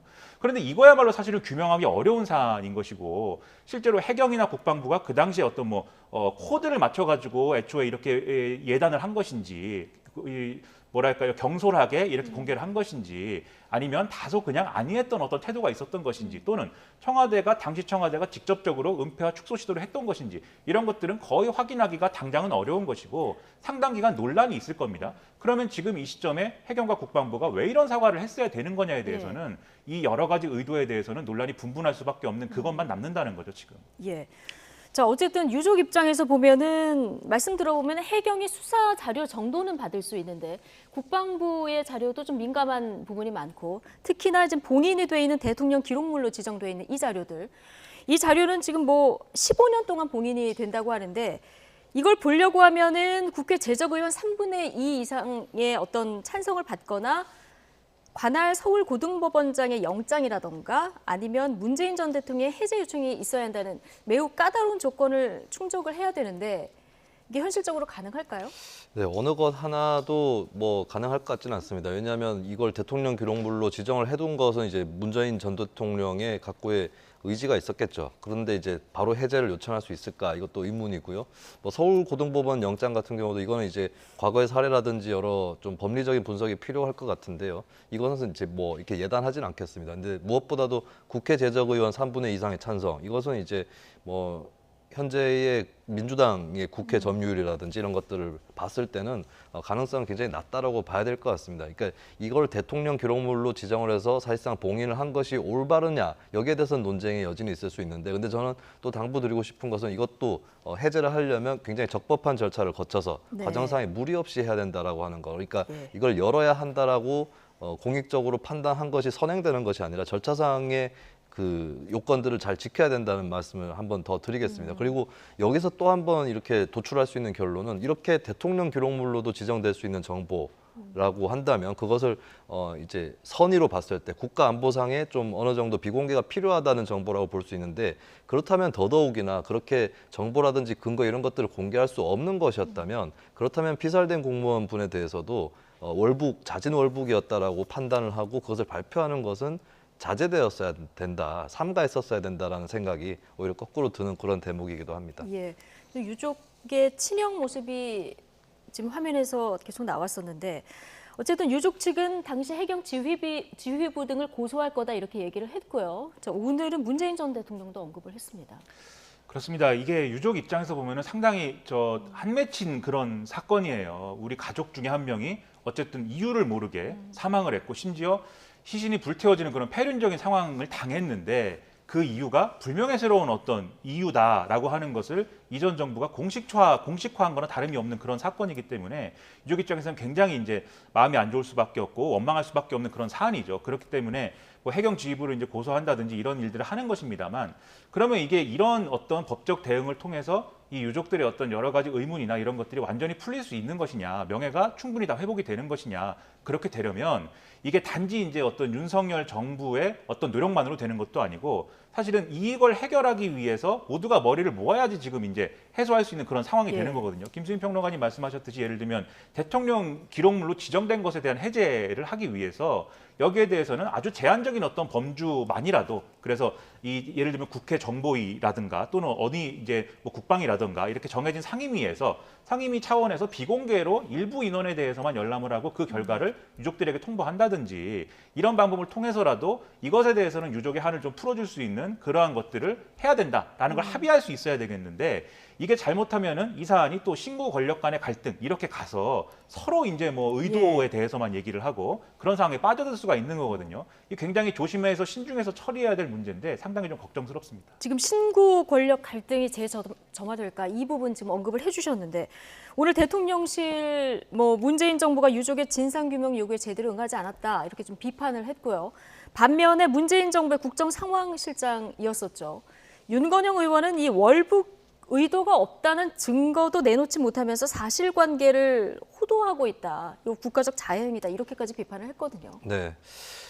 만약에 윤건영 의원이 이제 국가의 어떤 첩보 자산의 보호라든가 이런 것들 때문에 근거를 좀 내놓기 어렵다 이 정도로 얘기를 했다면 거기까지는 좀 이해가 갈 것 같은데요. 근데 지금 윤건영 의원의 변론 논리가 이를테면 보시다시피 이제 월북으로 판단된다고 밝힌 것이다라고 했는데, 그럼 판단된다고 밝힌 것과 뭐 결론을 내린 것과 뭐 단정 짓는다 이 사이에 그렇게 큰 차이가 있는 것인가? 그러니까 판단된다고 밝힌 것 자체가 현재 이제 어떤 그 낙인을 찍거나 또 답을 내려놔 버렸다. 근거를 제시하지 못한 채로. 국민들이 받아들이기에는 이제 월북이었구나 이렇게 받아들였을 그렇겠죠. 그러니까 그 판단을 내린 것과 뭐 다른 것이 어떻게 구별되는지 그것을 도저히 좀 알 수가 없고요. 그리고 이제 월북 의도가 아니라는 명확한 증거를 내놓지 못했다라고 했는데 그것은 맞습니다. 근데 월북 의도가 맞다는 것을 입증하는 게 먼저 진행돼야 되는 입증 책임이거든요. 그렇다면 이제 그걸 그럼 만약에 무슨 일이 있었다라고 주장을 한 사람이 아니라고 하는 사람한테 그럼 아니라는 증거를 먼저 대보세요. 이렇게 얘기할 수 없는 거죠. 이게 비슷한 사례가 과거에 황우석 박사 줄기세포 관련해서 줄기세포가 있다라고 하는 그 논문에 근거가 없다라고 보도가 나오니까 그때 나왔던 얘기가 그러면 없다는 증거를 대라였거든요. 그럴 때 전 국민적으로 한번 학습을 하지 않았습니까? 입증 책임은 있다는 쪽에서 먼저 돼야 된다는 거. 그래서 윤건영 의원의 이런 발언은 좀 아직까지 그 변호로서도 부족한 변호다라고 생각이 됩니다. 어쨌든 당시 상황은 하나인데 좀 2년 만에 국민들 보기에는 결론이 달라진 것처럼 보이기 때문에 굉장히 좀 혼란스러운 상황이고요. 좀 더 명확한 어떤 결론이나 발표가 있는지 좀 지켜봐야 될 것 같습니다.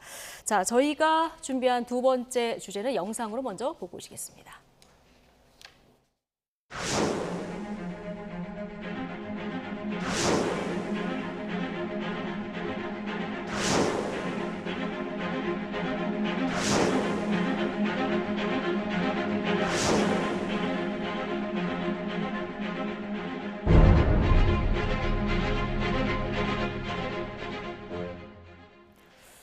네, 지금 뭐 이재명 의원을 향한 경찰 수사, 검찰 수사가 모두 다 본격화되고 있는 이런 모양새입니다. 지금 백현동 옹벽 아파트 특혜 의혹 관련해서 오늘 오전에 경찰이 성남시청을 압수수색을 했고요. 어제는 개발업체 또 압수수색을 진행을 했습니다. 지금 수사에 매우 속도가 붙는 모양새인데, 자, 백현동 아파트 특혜 의혹, 이거 대장동 의혹하고 좀 많이 비슷하다, 닮은 꼴이다 이런 지적이 있지 않았습니까?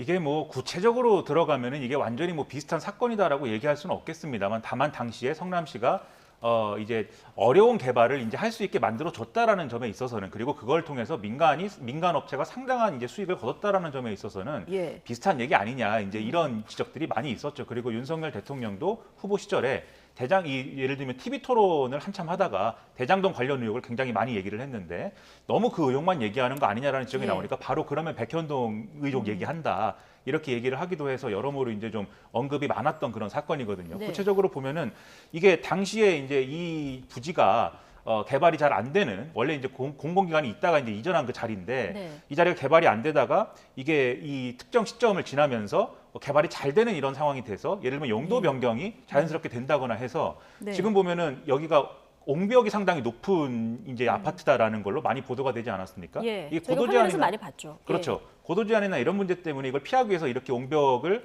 이렇게 크게 이제 만들 수 있도록 한 건데 어떻게 이런 이제 이게 가능했느냐 예. 여기서부터 시작을 해서 그리고 애초에 이 지역에는 민간 임대를 100%로 이제 좀 아파트를 건립하는 계획이 이제 있었는데 이게 뭐 10%로 대폭 축소가 되고 나머지는 이제 민간 업체가 분양을 하는 방식으로 이제 전환이 됐기 때문에 이런 것들이 여러모로 의심스럽다 이런 내용이 예. 있는 과정에 이것의 개발업체 측에 또 이재명 의원하고 가까운 사람이 과거에 이제 선거를 할 때 도움을 받았던 사람이 또 이 업체에 있다는 사실이 같이 이제 나오다 보니까 이런 관계들로 인해서 일종의 특혜가 주어진 거 아니냐 얘기가 이렇게 된 거거든요. 네. 그러다 보니까는 지금 경찰 입장에서는 이게 고발도 된 사안이고 여러 가지 논란이 있으니까 수사를 할 수밖에 없는 그런 상황인 것인데 다만 이게 정치적인 논란으로 또 갈 수밖에 없는 환경에 놓여 있어가지고 이 얘기가 또 어디로 가는가 상당히 우려가 됩니다. 예.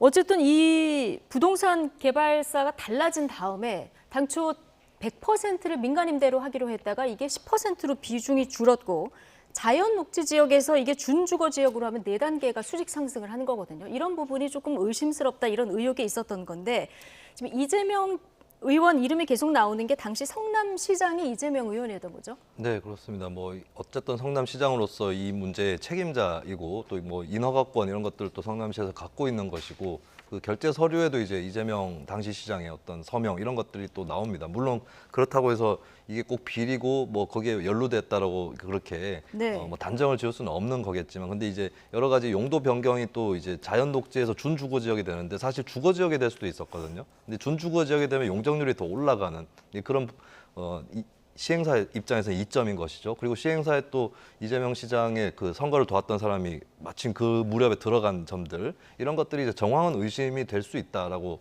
보는 그런 문제겠고 여기에 대해서 이제 뭐 성급하게 결론을 내릴 필요는 없겠지만 예. 수사의 필요성이라든지 조사의 필요성 정도는 인정이 되는 그리고 무엇보다도 이제 옹벽의 어떤 그 불안정성이라든지 이런 것들을 봐서 이제 어떤 범죄 여부를 떠나서 그 이전에 잘된 사업은 아니다라는 판단을 할 수 있는 거거든요. 이건 대장동도 마찬가지인데 그런 점에서는 이제 법률적으로는 변호의 여지들은 할 수 있다면 네. 본인들이 하면 되는데 이 사업에 대해서는 좀 실패했다라고 하는 것을 어느 정도는 좀 당사자들도 인정할 필요가 있지 않을까 그렇게 보여집니다. 네.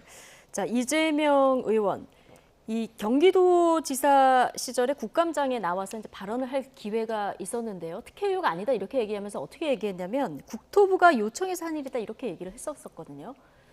자, 이 이재명 의원은 지금 이 사건 경찰 수사를 어떻게 보고 있을까요?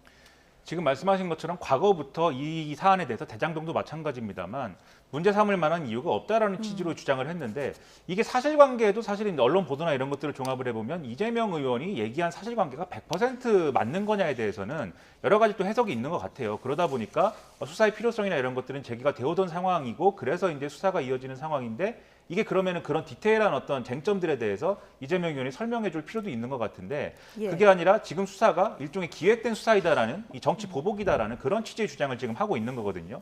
실제로 이제 이재명 의원이 지금 뭐 이 대장동 문제라든지 그다음에 이 백현동 개발의 문제라든지 이런 것들에 대한 수사가 본격적으로 진행이 되니까 페이스북이나 이런 데 글을 올려서 이런 취지의 주장을 하고 있는데 이재명 의원뿐만이 아니라 이제 우상호 비대위원장도 마찬가지 주장하고 있는 거 아니겠습니까? 예.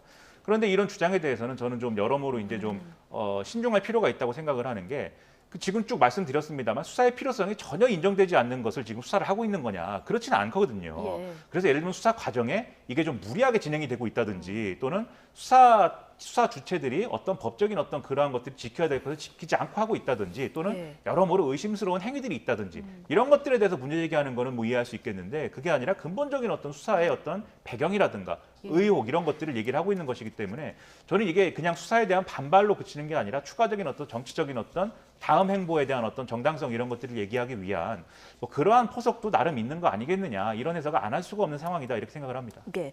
근데 경찰이 백현동 의혹 말고도 이재명 의원이나 가족과 관련한 여러 가지 수사를 지금 한꺼번에 들여다보고 있고요. 지금 거의 다 강제 수사에 들어간 모양새거든요. 네. 자, 이재명 의원도 경찰이 뭐 의혹 중에 어떤 것에 조금 증거나 정황이 드러나면 소환할까요? 네, 소환 자체는 뭐 가능성이 꽤 높다고 봐야 될 것 같고요. 사실 이제 지난 대선 때도 검찰에서 소환에 대해서 이재명 후보 쪽에 얘기를 한 것으로 나중에 확인이 됐습니다. 그때 사실은 또 윤석열 후보, 윤 대통령 쪽도 이제 김건희 영부인 같은 경우에 그때 또 소환을 시도를 했었고, 근데 양쪽 때 이제 대선 일정이 맞물려 있으면서 또 검찰도 어느 정도 그거를 이제 유의하지 않을 수 없었겠죠. 그래서 소환이 안 됐던 것 뿐이죠. 그러니까 연기됐던 것을 지금 하고 있다라고 봐야 될 겁니다. 예, 그래서 소환 자체는, 그리고 소환됐다고 해서 유죄다 이렇게 평가할 수는 없는 거기 때문에 그것을 확인하기 위해서라도 소환은 좀 불가피하지 않을까. 그리고 여러 가지 의혹들이 또 있기 때문에 그래서 소환은 이제 시간 문제가 아닐까 이렇게 보여지고, 이제 이재명 의원 쪽도 소환에 대비를 해서, 그러니까 소환 자체를 어떤 탄압이라든가 이렇게 규정할 것이 아니라 소환을 통해서 본인이 결백하다면 그것을 털어낼 수 있는 것을 준비해야 되는 그런 시점이 명백하게 다가왔다고 볼 수 있죠. 대장동 관련해서 검찰도 이재명 의원을 대장동 의혹 배임의 피의자로 이제 적시한 사실도 알려져서 이재명 의원이 굉장히 반발하고 있는 이런 상황인데, 어쨌든 사법 리스크가 대선 때부터 있었고요. 지금 이게 본격화되는 모양새인데 지금 전당대회 앞두고 있지 않습니까? 당권 도전에 영향이 있을까요? 결국은 그 문제까지 고려해서 지금 메시지를 내고 있다라고 생각이 됩니다. 그러니까 지금 이제 언론 보도를 보면은 이재명 의원하고 가까운 쪽은 뭐 친명 이렇게 보도를 하고, 반대쪽에 있는 사람들은 이제 반명 이렇게 이제 보도를 하지 않습니까? 근데 친명이든 반명이든 지금 국면에 대해서 뭔가 보복 수사 국면이다라고 공통적으로 얘기는 하고 있어요. 그래서 그거에 대한 어떤 상황에 대한 평가는 공통된 어떤 측면이 있는데, 다만 이게 동상이몽의 측면이 좀 있다고 생각이 됩니다. 그래서 이재명 의원 입장에서는 자신에 대한 어떤 이 뭐랄까요, 지지자들이라든가 당원들에게 그런 메시지를 전하고 싶은 것 같아요. 이게 어쨌든 지금 상황에서 가장 차기 대권주자로서 유력한 인사는 이재명 의원이고, 그리고 바로 직전에 대선 후보까지 지낸 사람이면 당에 상당히 상징성이 있는 사람인데, 이러한 부당한 어떤 보복 수사에 타겟이 돼가지고 이런 굴욕을 감수하는 것이 당에 과연 도움이 되겠느냐. 그래서 이번 기회에 그냥 당대표를 해가지고 이 대표가 되면 훨씬 더 수사하기가 어려울 것이니까 그런 취지에서 이재명 지키기의 연장선에서 당대표가 돼야 되는 상황이다라는 어떤 논리를 암암리에 주장하기 위한 어떤 논리도 있을 수가 있겠다라는 생각이 드는데, 지금 이재명 지사가 올리는 글 등 대부분이 이것도 다 염두에 두고 올리는 글일 것이다 이렇게 보시는 거군요. 아무래도 정치인이 올리는 글이기 때문에 그냥 뭐 일기장에 우리가 일기적듯이 하는 건 아니지 않습니까? 나름대로 많은 생각과 고민 끝에 올리는 글일 텐데 그런 생각 안 하진 않았을 거라고 보고요. 반대쪽에서도 할 말이 있을 거예요. 그러면 이게 결국 새롭게 대표가 되는 사람은 이전까지 완전 민주당에 제기됐던 여러 가지 의혹이라든가 정치적인 어떤 굴레로부터 좀 벗어나서 새로운 민주당을 이제 시작해야 되는 그런 입장인데, 이러한 사법 리스크나 이런 것들을 다 안고 있는 상황에서 이재명 의원이 대표가 되는 것이 과연 바람직한 거냐. 이 이재명 의원이 죄가 있다 없다를 떠나서 그런 상황 자체가 민주당을 더 어렵게 만들 수 있지 않겠느냐, 이 주장할 거거든요. 그래서 같은 공통의 인식을 가지고 있지만 결국은 동상이몽하는 상황에서 이 문제가 또 다른 이제 당내 갈등의 불씨가 될 가능성 상당히 농후하다고 저는 생각을 합니다. 어쨌든 이재명 의원이 최근에 많은 메시지들을 내고 있고요. 진중권 전 동양대 교수가 이 정치 보복을 언급한 이 의원의 글을 지적하면서 제2의 조국 사태를 언급했는데 직접 듣고 오시죠. 아무리 검찰이 정치적 기소를 한다 하더라도 물증이 없으면, 증거가 없으면 사실 사법부에서 유죄 판결을 안 내리거든요. 자꾸 정치적으로 몰아가서 한국 사법 시스템에 대한 불신을 조장하는 방향으로 가게 되면 조국 사태 2가 나오는 겁니다. 이 지금 방탄조끼까지 입었잖아요. 시제들 동원해가지고 자기 자신을 갖다 방어하려고 들고, 이러면 이제 당이 함께 수렁으로 이제 빠져들게 되거든요. 그런 일은 없길 바랍니다. 네, 방탄조끼 입고 수사받는 이재명 의원, 조국 시즌 2가 될 것이다. 진중권 교수가 이런 얘기를 했는데요. 좀 일리 있는 얘기로 보십니까? 네, 뭐 몇 가지 요건을 좀 지켜봐야 될 것 같아요. 그러니까 조국 시즌 2가 되느냐 안 되느냐의 몇 가지의 이제 리트머스 시험지라고 할 만한 것들이 있는데, 첫 번째는 제가 봤을 때는 이제 수사 자체를 탄압으로 생각하는 사고 방식입니다. 그러니까 과거에도 조국 전 장관 수사할 때도 이제 관련된 뭐 사모펀드 관련된 기관이라든지 입시 관련한 기관들 수색을 하면 아무래도 혐의가 여러 가지였기 때문에, 또 관계된 기관이 많았기 때문에 여러 기관을 압수수색을 했었거든요. 근데 이제 그걸 자체를 전격적인 압수수색이고 신상털이다라고 몰아갔던 것이 있습니다. 근데 그거는 압수수색이라는 거는 이제 인권의 가이드라인 안에서 이루어지는 것이고 사법부에서 영장을 발부를 하는 거거든요. 근데 이번에도 좀 유감스럽게도 비슷한 현상이 나타나는 거는 100몇십 군데 압수수색이라고 이제 김혜경 씨의 법인카드 유용 의혹이죠. 그것을 가지고 이제 굉장히 탄압인 것처럼 얘기를 하는 분들이 있는데 그것은 그 카드를 긁은 곳이 많기 때문에 일어나는 일입니다. 그렇기 때문에 그런 압수수색의 뭐 개수, 기관의 개수 이런 걸 가지고 이제 뭐라고 할 얘기는 아니다. 그래서 수사 자체에 대해서 오히려 진실을 밝히기 위해서는 수사를 거꾸로 결백하다고 생각한다면 거꾸로 그것을 이제 잘 활용해서 그리고 잘 응해서 이제 털어낼 일이라고 보고요. 예. 이제 뭐 나오는 사실관계를 부정한다든지 그리고 이제 어떤 문제 제기를 하는 사람을 뭐 검찰 편이다. 혹은 어떤 특정 정당이나 집단의 편이다. 이렇게 모는 게 이제 조국 사태 때 나타났던 현상들입니다. 그런 현상들이 이제 민주당 스스로가 나타나지 않도록 주의를 기울여야 되는 상황인 거고 그것은 민주당이 하기에 따라 달렸다라고 볼 수 있습니다. 예. 자, 문재인 정부 관련 수사도 좀 속도를 내고 있는데 산업부 블랙리스트 관련해서 백운규 전 장관의 구속영장이 기각됐다. 어제 저희 시간에 이제 속보로 전해드렸었는데요. 그런데 재판부가 구속영장을 기각한 그 사유를 좀 자세히 들여다보면 혐의가 소명됐다 이런 대목이 나오거든요. 백운규 전 장관이 집에 돌아가면서 마음 편히 갔을까 싶기도 합니다. 어떻게 보십니까? 일단 뭐 구속이 안 됐기 때문에 마음이 다소 이제 좀 무거운 마음에 좀 가벼워지긴 했겠죠. 그런데 지금 말씀하신 것처럼 구속영장 기각된 사유가 범죄 혐의가 대체로 소명됐지만 이제 일부 다툼의 여지가 있다라고 하는 게 있는데 이게 백운규 전 장관이 받고 있는 혐의가 좀 여러 가지가 있거든요. 똑같은 직권남용이라고 할지라도 첫 번째로 이제 당시에 산업부 산하기관장들에게 나가라 이렇게 종용했다. 이게 하나가 있는 것이고 두 번째는 그렇게 해서 나간 이제 기관장의 후임 자리에 누가 올 것이냐에 대해서 특정인에게 잘 이제 그 어떤 뭐 이 채용 절차나 이런 것들에 대해서 제대로 이제 할 수 있도록 지원을 했다라는 의혹이 하나가 있는 것이고 세 번째로는 이제 그 나가기 전에 이제 그 밀려나기 전에 어떤 이제 인사 조치한 것에 대해서 그걸 걷어들여라라고 지시했다. 이런 것들이 세 가지가 직권남용이라는 건데 대체로 혐의가 소명이 됐는데 일부 다툼의 여지가 있다라는 거는 이 셋 중에 하나 정도는 지금 다툼의 여지가 있다라는 취지 아니겠습니까? 뒤집어 얘기하면 상당 부분은 이제 혐의가 소명이 됐다라는 거는 혐의가 입증이 상당 부분은 될 수 있다라는 거를 재판부의 인식을 드러낸 거거든요. 그렇게 보면은 이게 영장이 기각된 것이 그냥 백운규 전 장관의 어떤 이 처벌 가능성 이런 것들이 굉장히 경감된 것이냐 그렇게 보기 좀 어려운 측면들이 있죠. 그리고 지금 언론에 보도되고 있는 이 재판부의 나머지 입장이나 이런 것들을 봐도 지금 구속 상태에서 수사를 할 필요가 없다는 쪽에 방점이 찍혀 있는 것이지 혐의가 없다 이렇게 얘기할 거는 아닌 상황에 가까워 보이기 때문에 집에 가니까 마음이 편하긴 했겠지만 좀 뭐 잠자리가 이렇게 좀 즐겁다거나 그러진 않았을 것으로 생각이 됩니다. 예. 어제도 구속영장이 기각되면서 검찰의 윗선 수사가 좀 동력을 잃는 거 아니냐 이런 관측도 있었습니다만은 지금 검찰은 이미 당시 청와대에 있었던 박상혁 현 민주당 의원 소환 일정을 좀 조율하고 있는 중이다 이렇게 전해지고 있어서 어떻게 될 거라고 보십니까? 네, 그것은 뭐 말씀하신 대로 박 의원에 대한 수사 이것이 어떻게 진행이 되고 또 거기서 얼마나 밝혀지느냐에 따라서 윗선으로 올라갈 가능성 이것은 열려 있다고 봐야 될 것 같습니다. 그리고 영장이 기각됐다고 해서 어떤 수사에 꼭 차질이 있다 이렇게 볼 수는 없고요. 왜냐하면 우리 뭐 형사사법 체계에서 또 헌법에서 불구속 수사 원칙이 있기 때문에 구속이 되면 그것이 특이한 것이지 불구속이 됐다고 뭐 이것이 이제 수사가 꺾인다 이렇게 볼 수는 없을 것 같습니다. 그리고 검찰도 좀 유념을 하셨으면 좋겠는 게 불구속 원칙을 좀 살렸으면 좋겠어요. 왜냐하면 굳이 이 영장이 기각된 내용을 보면 증거가 상당량이 확보됐다는 표현이 나오거든요. 이 상태에서 굳이 구속영장을 청구한다고 했을 때는 검찰의 의도가 그렇지 않다 할지라도 보는 사람들 입장에서는 이게 혹시 어떤 전시적인 효과를 노린 것이 아니냐 이렇게 비춰질 수 있고 거꾸로 이렇게 기각이 되면 검찰 수사에 대해서 또 타격을 받을 수 있는 여지가 생길 수 있는 거거든요. 그래서 검찰도 이 수사를 하는 거라면 어차피 법정에서 밝힐 수 있는 내용이라면 구속영장 청구에 대해서는 제가 구속영장을 청구를 자제하라고 말씀드리는 거는 이 수사받는 관계자들을 변호하기 위함이 아닙니다. 그것이 아니라 이 수사를 국민들이 또 많이 보고 있고 정치적 맥락으로 휩쓸려 들어가고 있기 때문에 그 검찰도 그렇다면 거기에 상응하는 그 정치적 소용돌이를 피해갈 수 있는 정무적 판단이 필요하다고 보거든요.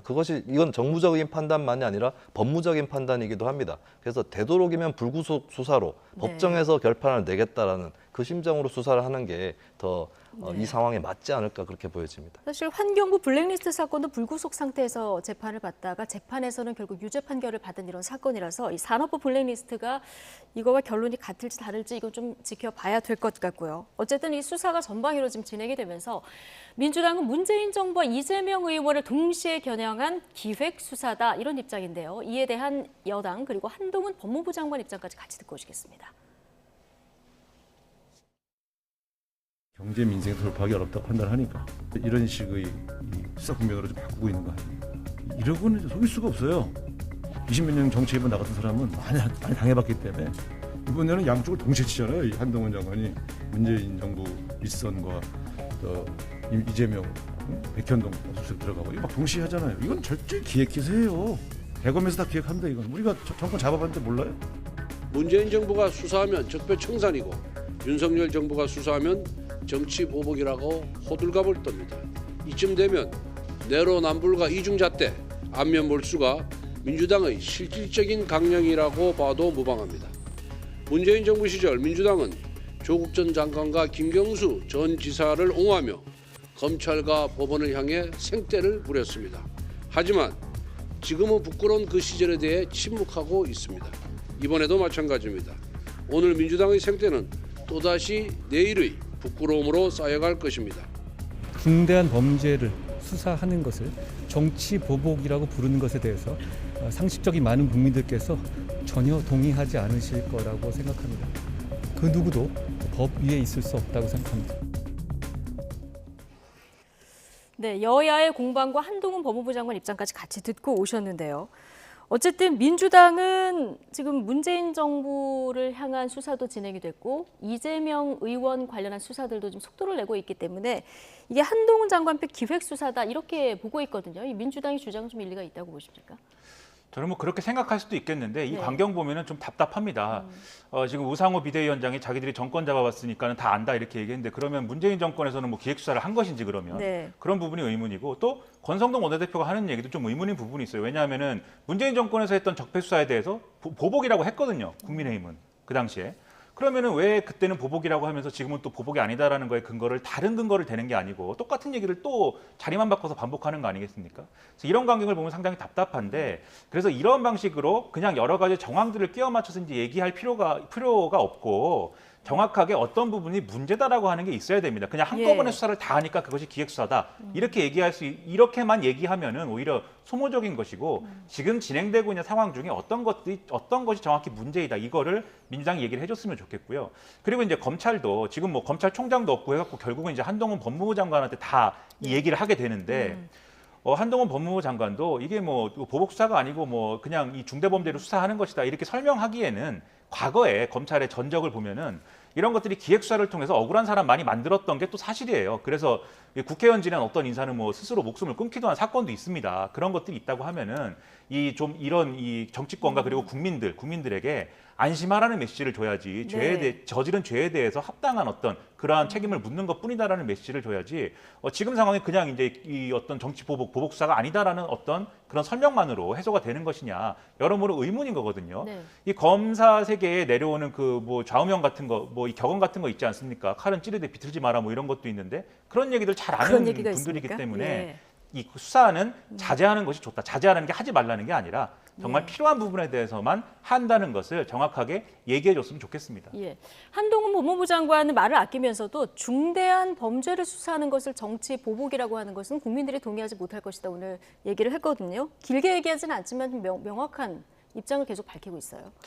네, 뭐 법무부 장관 또 정무직 공무원이기 때문에 정치적 입장을 밝힐 수도 있는 거겠죠. 근데 현재 이제 이 문제가 너무 첨예하게 정치보복 프레임 논란으로 휩쓸려 들어갈 우려가 있기 때문에 한동훈 법무부 장관 또 물론 이거는 뭐 한 번의 워딩이기 때문에 너무 까다롭게 잣대를 제가 들이대지는 않겠습니다만은 앞으로 조금 어느 정도 조절된 언사가 필요할 수 있습니다. 그래서 중대 범죄라고 표현하기보다는 혐의가 있으니까 수사를 하는 것이다. 네. 이렇게 표현할 수도 있는 것이고요. 그리고 사실은 이제 뭐 아까도 얘기가 나왔지만 대장동 의혹 같은 경우는 이미 대선 전에 이재명 의원이 피의자로 적시가 돼 있었습니다. 그러니까 지난 정권에도 하던 수사였던 거거든요. 그런 것들을 조금 이렇게 쿨하고 드라이하게 좀 이렇게 얘기를 하는 것이 더 좋지 않을까. 굳이 얘기한다면 그렇게 좀 말씀을 드리고 싶습니다. 네. 자, 남은 시간 동안 이 얘기 짧게 해보겠습니다. 최근 보폭을 넓혀가고 있는 김건희 여사 관련 이야기인데요. 지난 윤석열 대통령 취임식 귀빈 만찬 자리에서 김건희 여사를 만난 윤호중 당시 비대위원장이 굉장히 환하게 웃음을 터뜨려 사진이 공개돼서 화제도 됐었고 또 민주당 지지층 사이에서 또 비판도 받고 그랬었는데요. 좀 또 다른 뒷이야기가 전해졌습니다. 잠시 듣고 오시죠. 윤호중 위원장이 이런 얘기를 했다는 거예요. 사실 내 지역구에 네. 어머님 친척이 장사를 하고 계신다. 사실 내가 이분을 더 잘 알고 있다. 그랬더니 김 여사가 대뜸 그러면 제가 줄리 아닌 것 알고 계시겠네요. 아직도 제가 줄리라고 생각하시나요? 이제 네. 이렇게 말씀을 하셨다는 겁니다. 그래서 윤호중 위원장이 너무 당황해서 아니 네. 제가 그렇게 말씀드린 적이 없는데 이러면서 이제 머쓱하게 웃었던 장면이 이제 촬영이 돼서 네, 당시에 알려졌었던 이유는 파평 윤 씨 종친이니까 좀 도와달라 이랬어서 웃음이 나왔다 했는데 그 뒤에 이야기가 더 있었나 봐요. 그렇습니다. 이게 김건희 여사가 줄리 의혹에 대해서 굉장히 이제 억울한 거죠. 네. 그래서 이제 만나는 사람마다 이제 그런 억울함에 대해 호소를 하는 건데, 일단 뭐 그런 억울함에 대해서는 저는 상당 부분 이제 공감하는 바도 있습니다. 이게 예. 너무 그 대선 기간에도 그렇고 사실은 지금까지 김건희 여사에 대한 이 민주당 측 그리고 민주당 지지자들의 공격이 이게 뭐 이른바 이제 그 유흥업소 이 종사 네. 의혹, 그 다음에 무슨 뭐 성형, 그 다음에 뭐 무속 이런 거에 집중되고 있거든요. 근데 이런 것들은 사실은 상당 부분은 믿거나 말거나인 것이고 이것을 갖고 공격하는 게 뭐 과연 윤리적인 것인지도 저는 의문입니다. 그래서 이런 부분들을 자제를 해야 또 이런 억울함이 풀릴 것이다라고 생각을 하는데, 그런데 저는 김건희 여사도 이런 줄리 의혹에 대해서만 이렇게 해명을 하고 이렇게 하려고 하기보다는 지금 현재 제기되고 있는 여러 의혹들에 대해서 그러면 설명하고 책임지는 모습도 필요하다고 봐요. 이전부터 대선 이전부터 제기되는 의혹들이 있는 거잖아요. 예. 뭐 주가 조작 사건에 연루됐다라는 의혹도 있는 것이고 네. 이 허위 이력 관련 의혹도 있는 것이고 이런 것들도 있는 데다가 최근에 이제 팬클럽과의 관계에 대한 의혹이라든지 뭐 누구를 뭐 이게 대동하고 갔는데 그 사람이 논란이 된다든지 코바나 출신의 이 직원들이 뭐 대선 캠프에도 역할을 했었던 것 같은데 대통령실에도 취업이 됐다든지 뭐 이런 것들이 있지 않습니까? 그런 것들의 해명이 좀 우선이다라는 생각이 들고요. 그리고 이제 이 문제에 대해서 또 윤호중 의원 같은 경우에는 페이스북 통해서 나는 이 얘기를 어디 뭐 언론에 한 적이 없는데 예. 이렇게 밝혀지는 것을 뭐 원하지 않았다 이렇게 또 쓰기도 했는데, 저는 저 얘기가 그러면은 이 얘기를 나눈 사람들만 알 수 있는 내용 아니겠습니까? 예. 그러면 이제 누가 그러면 저 말을 하신 분에게 누가 전달한 거냐, 이런 의심이나 의구심도 이제 있을 수 있는 거예요. 이런 부분들에 대해서 모든 게 이런 정황들이 믿거나 말거나로 가는 것은 상당히 우려가 되고 이런 것은 바람직하지 않다라는 생각이 먼저 들고 있습니다. 예. 자, 어쨌든 이건 뭐 뒷이야기로 전해진 얘기니까요. 이렇게 지나가면 될 것 같은데, 최근에 이제 공개 행보인 듯 하면서 또 비공개 행보인 듯한 이런 행보들이 좀 이어지면서 여러 가지 이제 말들도 나왔는데, 민주당의 공격이 너무 이제 지나치다 보니까 진중권 교수는 좀 약한 고리를 공격하는 거 아니냐 이런 얘기도 하더라고요. 네. 어떻게 보십니까? 공격 중에 타당한 공격도 있을 거예요. 근데 이제 너무 무차별적으로 공격하다 보면은 이제 그걸 변호하는 입장에서도 막 닥치는 대로 공격한다 이렇게 되는 거거든요. 그래서 민주당도 경중을 좀 가렸으면 좋겠어요. 우선순위라든지 이런 걸 가렸으면 좋겠고, 지난 대선 때도 사실 아까도 말씀 나왔지만 줄리 의혹, 뭐 무속 의혹 여러 가지 나왔는데 거꾸로 진짜 뇌관이 돼서 터진 거는 허위 이력 의혹이나 이런 것들이었습니다. 근데 민주당이 과연 뭐 허위 이력이나 도이치모터스나 이런 것보다 무속이나 이런 것들을 더 띄우지 않았었는가, 이 부분은 네. 좀 반성이 필요하다고 보고요. 그리고 이제 지금 진짜로 짚어야 될 것은 사실 제2부속실을 다시 설치하겠다는 얘기가 나오는데, 그거는 네. 공약 파기랄지라도 국민들 입장에서 그렇게 민감한 주제는 아니에요. 그거 왜냐하면 하위 공약입니다. 상위 공약이 있는데, 상위 공약은 김건희 영부인이 허위 이력 문제에 대해서 사과하면서 아내로서의 역할에만 충실하겠다고 분명히 국민들 앞에서 약속을 했거든요. 근데 지금 이제 김건희 영부인 행보가 그 수준을 분명히 넘어서고 있어요. 그럼 거기에 대해서 먼저 설명을 해야 됩니다. 그리고 그 선택에 대해서, 그 선을 넘어선 거에 대한 국민 여론의 어떤 선택이라든지 여기에 대해서도 정무적으로 각오를 해야 되는 일이거든요. 그래서 그 전에 제2부속실 이 문제 전에 그 약속, 어떤 그 아내로서의 역할에 충실하겠다, 그 약속을 이제 바꾸게 된, 거기에 대해서 인정하고 먼저 설명하고 사과하는 그것이 먼저 필요하다고 볼 수 있겠고요. 그리고 정부 구조에 대해서도 제2부속실보다 더 중요한 것은 특별감찰관을 임명하는 겁니다. 대통령 친인척을 감시할 수 있는 공식 기구가 문재인 정부 내내 그 공석으로 비어 있었는데 윤 대통령이 본인은 임명을 하겠다고 했거든요. 그러면 이제 이게 국회에서 추천을 하게 되는데, 사실 이게 여야 추천을 같이 하게 돼 있기 때문에 또 여기서 싸움이 날 수 있습니다. 근데 저는 과감하게 아예 민주당에서 추천하는 사람을 하겠다라고 선언을 할 수도 있다고 봐요. 그래서 오히려 제2부속실 문제보다 특별감찰관 문제를 더 더 빨리 풀어야 될 필요성이 있다. 이 네. 문제를 좀 말씀을 드립니다. 제2부속실 설치 오늘 여당에서도 공개적으로 발언이 나왔는데 이보다 지금 특별감찰관을 임명하는 이 문제가 좀 더 중요해 보인다. 이렇게 보시는 거죠? 네, 그렇습니다. 알겠습니다. 자, 오늘 두 분 말씀 여기까지 듣겠습니다. 김민아 시사평론가, 김수민 시사평론가 두 분과 함께했습니다. 고맙습니다.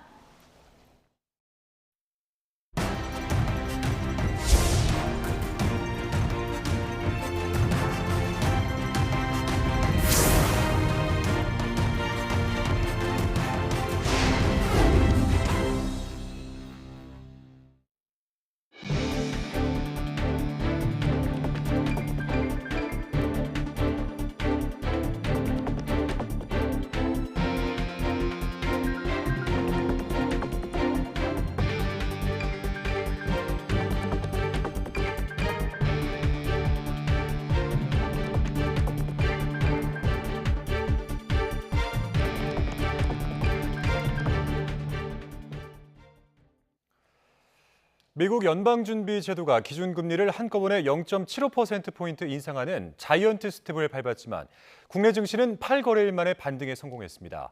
코스피는 어제 종가보다 0.16% 오른 2,451.41로 장을 마쳐서 지난 7일부터 이어온 7거래일 연속 내림세에서 벗어났습니다.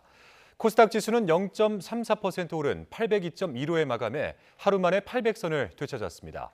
원달러 환율은 4.9원 내린 1285.6원을 기록했습니다. 미국 연방준비제도가 기준금리를 0.75%포인트 올리기로 하면서 국내 시중은행의 주택담보대출 최고금리가 7%를 넘어섰습니다. 우리은행 대표 주담대 우리아파트론 금리는 연 5.41%에서 7.09%로 나타났는데 전날 5.29%에서 6.97%보다 0.12%포인트씩 상승했습니다. 다만 우대금리를 적용하면 실제로는 7% 아래 금리를 적용해서 대출을 받을 수 있을 것으로 보입니다. 윤석열 정부 5년의 청사진을 담은 경제정책 방향이 나왔습니다. 1세대 1주택자의 종합부동산세는 2020년 수준으로 낮추고 법인세 최고세율과 증권거래세도 각각 인하됩니다. 이런 정책 기조를 민간 중심으로 확 바꿔서 우리나라가 직면한 저성장 극복과 양극화 해소를 달성한다는 구상입니다. 보도에 오인석 기자입니다. 윤석열 정부는 지난 정부가 나라 돈을 푸는 데 의지하면서 민간 활력은 더 떨어지고 일자리는 단기 노인 일자리 중심으로 증가했다고 진단했습니다. 이에 따라 향후 5년의 경제정책 방향은 민간과 기업, 시장 중심으로 전환됩니다. 먼저 법인세 최고 세율이 인하됩니다. 지난 2017년 세법 개정으로 과표 구간 3천억이 넘는 기업에 25%의 세율이 부과되던 것이 22%로 낮춰집니다. 기업의 경영 부담은 완화하고 투자, 일자리 확충에 대한 지원을 대폭 강화하겠습니다. 가업 승계 활성화를 위해 납부 유예제도 신설, 요건 완화 등도 추진해 나가겠습니다. 또 중대재해처벌법과 관련해 경영 책임자의 의무를 명확히 하는 시행령 개정을 통해 기업의 경영 활동을 위축시키는 법적 불확실성을 해소해 나가기로 했습니다. 종합부동산세는 공정시장 가액 비율을 100%에서 60%로 하향 조정하고 올해 한시적으로 1세대 1주택자에 대해 특별공제 3억 원이 도입됩니다. 이에 따라 1세대 1주택자의 과세 기준 금액은 11억 원에서 14억 원으로 확대됩니다. 다주택자도 종부세 공정시장 가액 비율 60%가 적용됩니다. 시뮬레이션에서 1세대 1주택자의 종부세는 크게 떨어지고 조정 대상 2주택자도 세 부담이 줄게 됩니다. 재산세도 1세대 1주택자의 공정시장 가액 비율을 45%로 낮춰 세 부담이 완화됩니다. 세부담 정상화 그리고 이제 22년에 공시가격이 추가 상승하는 것을 감안을 하면 공시가격이 17.2%가 올해 상승한 걸로 알고 있거든요. 그래서 그런 것까지 감안을 하면은 다주택자도 세부담 조정이 불가피하다라고 말씀드릴 수 있습니다. 내년부터 증권거래세가 0.20%로 인하되고 초고액 주식 보유자를 제외한 양도소득세도 폐지됩니다. 금융투자소득세 도입은 2년 유예됩니다. 정부는 기업 투자 활성화로 법인세와 소득세를 늘리고 강력한 지출 구조 조정으로 감세에 대응하기로 했습니다. 재정 누수를 사전에 방지하는 예비 타당성 조사 대상 기준은 500억에서 1000억으로 상향 조정됩니다. 규제 여파와 기업 활력을 높이기 위해 경제부총리를 팀장으로 관계 장관이 참여하는 경제규제혁신 TF가 신설되고 규제 권한의 지방 이양이 추진됩니다. YTN 오인석입니다. 네, 윤석열 정부는 경제정책 방향을 발표하면서 물가 급등에 이어 경기 침체 우려마저 나오고 있는 최근 경제 상황에 대한 대응 방안들을 내놨습니다.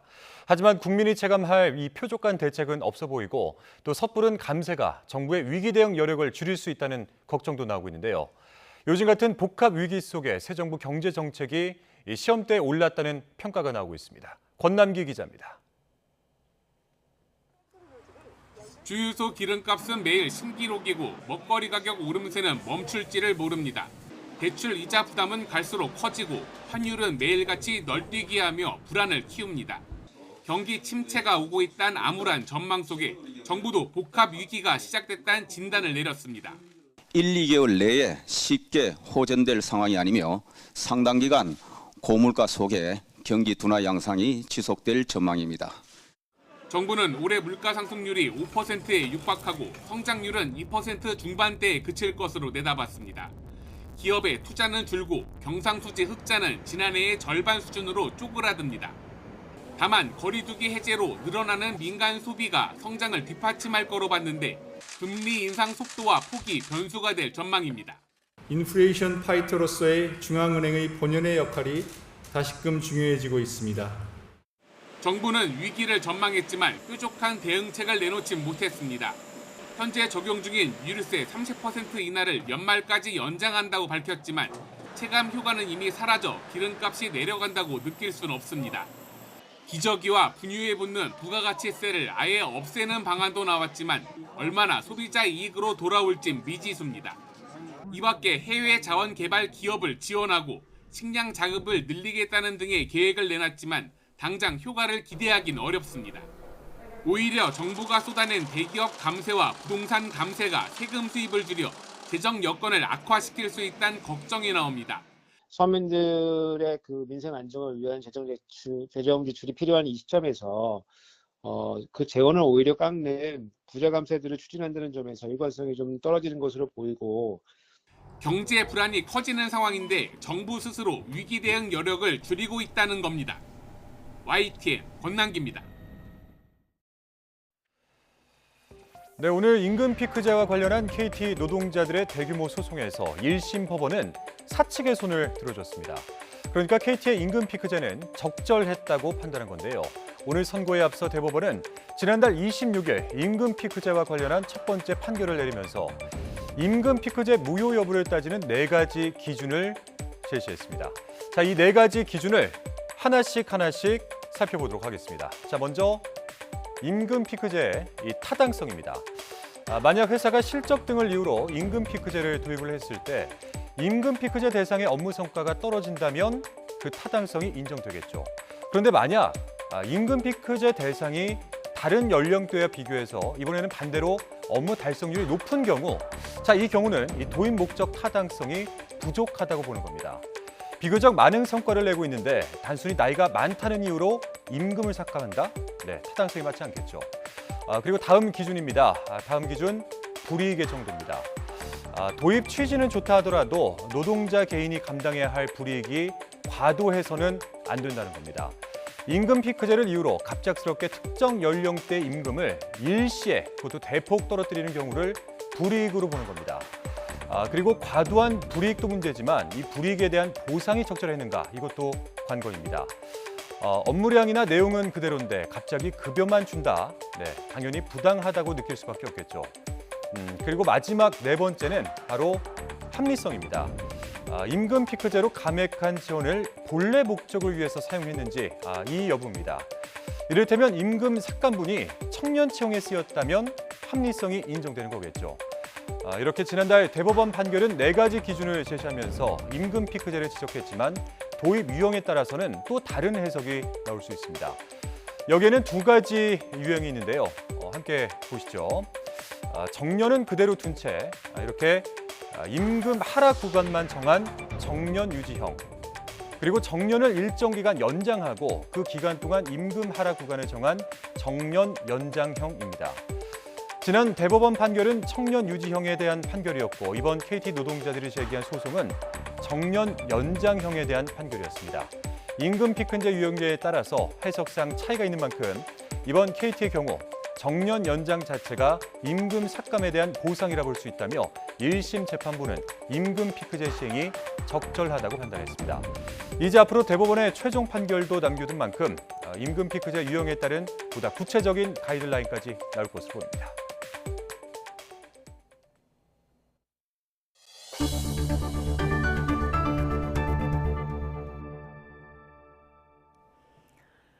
재작년 9월 서해에서 해양수산부 공무원이 북한군에 피격된 사건에 대해서 피해자가 자진 월북하려 했다고 결론냈던 해경이 수사 결과를 번복했습니다. 해경은 오늘 오후 기자회견을 열어 종합적인 조사를 벌인 결과 북한군에 피격된 공무원 이 씨가 자진 월북했다는 증거를 찾을 수 없었다고 밝혔습니다. 해경은 그러면서 당시 섣부르게 이 씨가 자진 월북했다고 발표한 데 대해서 유감이라는 입장을 밝혔습니다. 또 유족 측이 일부 승소한 정보 공개 청구 소송에 국가안보실 등 관계기관과 같이 제기했던 항소도 취하하겠다고 덧붙였습니다. 해경에 이어서 국방부도 국민께 혼선을 드려서 죄송하다며 유감을 표명했습니다. 국방부는 오늘 오후 입장문을 내고 보안 관계상 모든 것을 공개하지 못해 보다 많은 사실을 알려드리지 못한 점에 대해서 유감스럽게 생각한다고 밝혔습니다. 그러면서 해경의 수사 종결과 연계해 관련 내용을 다시 한번 분석한 결과 실종 공무원의 자진 월북을 입증할 수 없고 북한군이 우리 국민을 총격으로 살해하고 시신을 불태운 정황이 있었다는 것을 명확하게 말씀드린다고 덧붙였습니다. 용도 변경과 관련해서 특혜 논란이 제기된 경기도 성남시 백현동 개발사업 의혹 사건을 수사하는 경찰이 성남시청을 압수수색했습니다. 경기 남부경찰청은 오늘 오전 9시부터 6시간 동안 성남시청의 수사관 10여 명을 보내 시장실과 주택과 도시계획과 등 관련 부서에서 사업 자료 등을 확보했습니다.